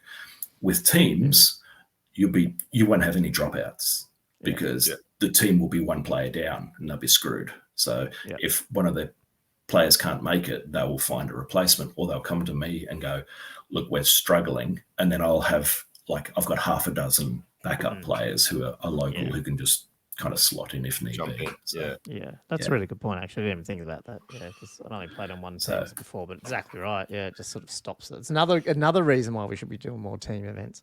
Because that's just even in the competitive space. Yeah. It helps with that. And because it's not a tournament, it's for a lot of players, it's their pinnacle event. I'm not trying to blow my own trumpet, but it's the event that they're building towards. They go away with their mates. It's going to cost them a bit of money if they're coming from Adelaide and that sort of stuff. It's going to cost them over $1,000 for the weekend type thing, for flights, accommodation, all that sort of stuff. So they want to be there. It's a holiday for them. So unless they've got a broken leg, it's very rare that they go, oh, no, I'll leave Castle Assault. I'll go to Moab next month. It's not that. Totally. So that's awesome. Man, really exciting, and it's blowing my mind a little bit, actually. I'm a little bit like, me too. This is just refreshing, and not that I'm against the tournament side either. I really like it, but it's just competitive side. And that's something that I want to make clear as well. I've got nothing against tournaments.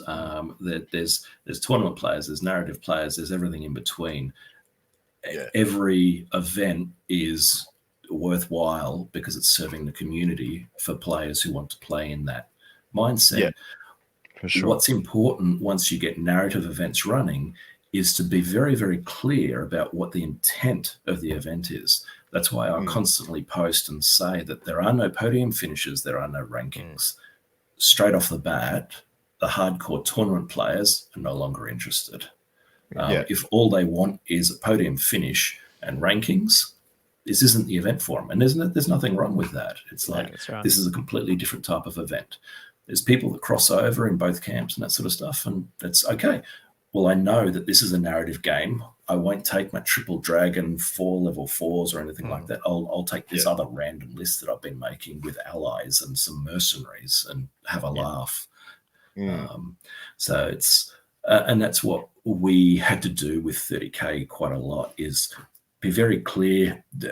There was a bit of animosity between the two camps at the start, and there was always with some people, bloody tournament players, wax and all that sort of stuff. It's like each player enjoys the game their own way. And if you're not into tournaments, I know lots of players who just are not into Old World tournaments. So they just come along and we have some local campaigns and that sort of stuff. So that's fine. Each to their own. I think that's like 100% like what you're saying there is I go to a tournament, like your traditional sort of tournament, and it doesn't feel like you're playing within a Warhammer world. It almost feels like you're just playing chess. Like it's, this strategic thing where it's like what you're saying, or sorry, what you're creating is this immersion that you're not really getting in any other factor. Even when I play my normal games, I don't really have this immersion into the Warhammer world, which we love and we read about, and all of us were like, oh, you read the fluff and you're like, this is freaking awesome. Like, it's so good that you're sort of creating that for people. You actually, that's what most people got when they open up those first rule books years ago or whatever, and they see these big battle scenes and they got, whatever it is. And ironically, it's funny because like I got in third edition. Though, you had a GM back then, and it's just so funny that it's not that it went away. It's just it's good to see there's options coming back, maybe where it's a normal thing. Awesome, it's just less pushed by GW. The tournament scene is easier for them to push and to support because it's so well organized by the community and that sort of stuff. But it makes sense to make a game where you only need 2 people. Like you know what I mean? Like it's hard enough to get into this hobby, but when you suddenly need to coordinate it with more people, that's a harder thing to sell as a company. But for hobbyists, and we're not teenagers anymore. We can't just go, hey, we're just going to play all school holidays. No, 100%. Yeah. Well, but we've talked about this. Some of us are getting to the age, maybe in the next couple of decades, that we'll have a lot more time anyway. That's what I plan on doing when I'm retired. It's just wargaming the whole time. So probably go back to it. That'd be good. Anyway, we should start wrapping it up soon. Is there anything else you want to mention with that, Dono? Otherwise, it's a big thank you.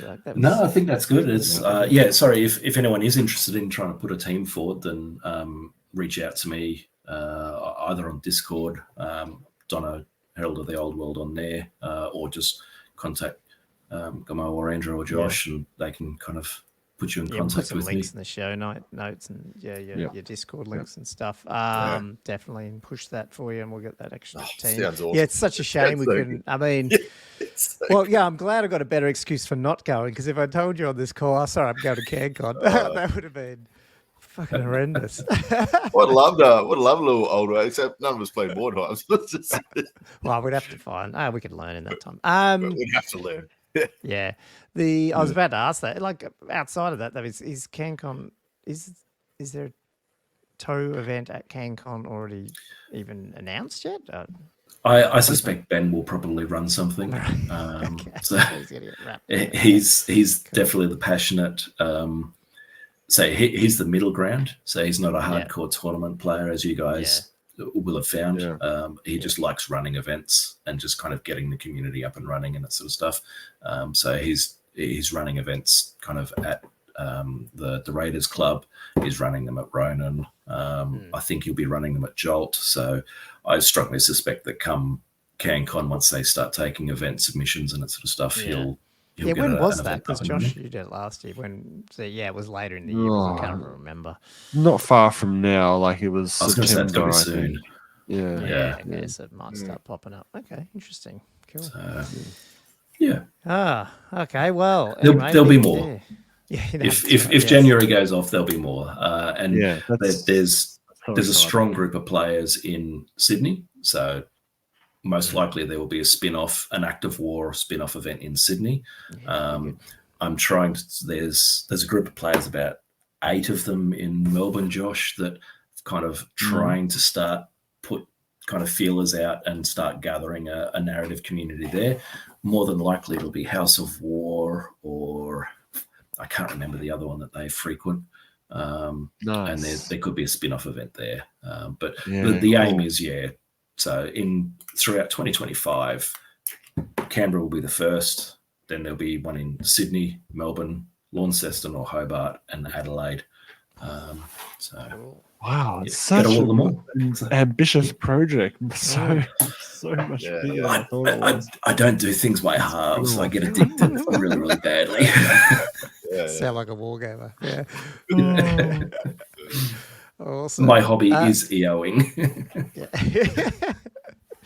Oh man, that's this is going to be good next year. Yeah, let's get GW, if they can hear us, get the armies out so we can get this out. Everyone's got the games. Start working on V2 while we're running our narrative events. I love it. getting ready for the next launch in a few years' time for the next version. Anyway, that's all done. The roadmap's finished. We can get onto it. Cool. Anyway, I might wrap this one up, guys. If you guys anything else you want to mention, Yeah. Josh, Andrew. No, huge thanks for coming on, and thanks for TOing. worries. Like all the TOs, I mean, yourself, Ben, Kendall, all the TOs out there. I mean, Josh, Gomo, you guys have done it. It's the unsung heroes. So the amount of time and effort you guys put in, without you guys, I mean, what do we got? Garage gaming back. So thanks so much for all your efforts. It's great. All good. We enjoy it. It's very exciting. There's something wrong with us in the head. So I love you guys. Awesome. Anyway, I'll wrap it up then. Thanks for everyone for listening to another episode of Old World Fanatics. If you enjoy our weekly ramblings, and especially this one really blew my head. Please leave us a 5-star review on your podcast software of choice and hit those like, subscribe on YouTube. Really appreciate it. And head over to patreon.com/oldworldfanatics if you want to get a little bit more involved and hang out with us over there. Otherwise, we'll see all you guys next time. And thanks for listening to another episode of Old World Fanatics. Cheers, guys. Cool. Cheers.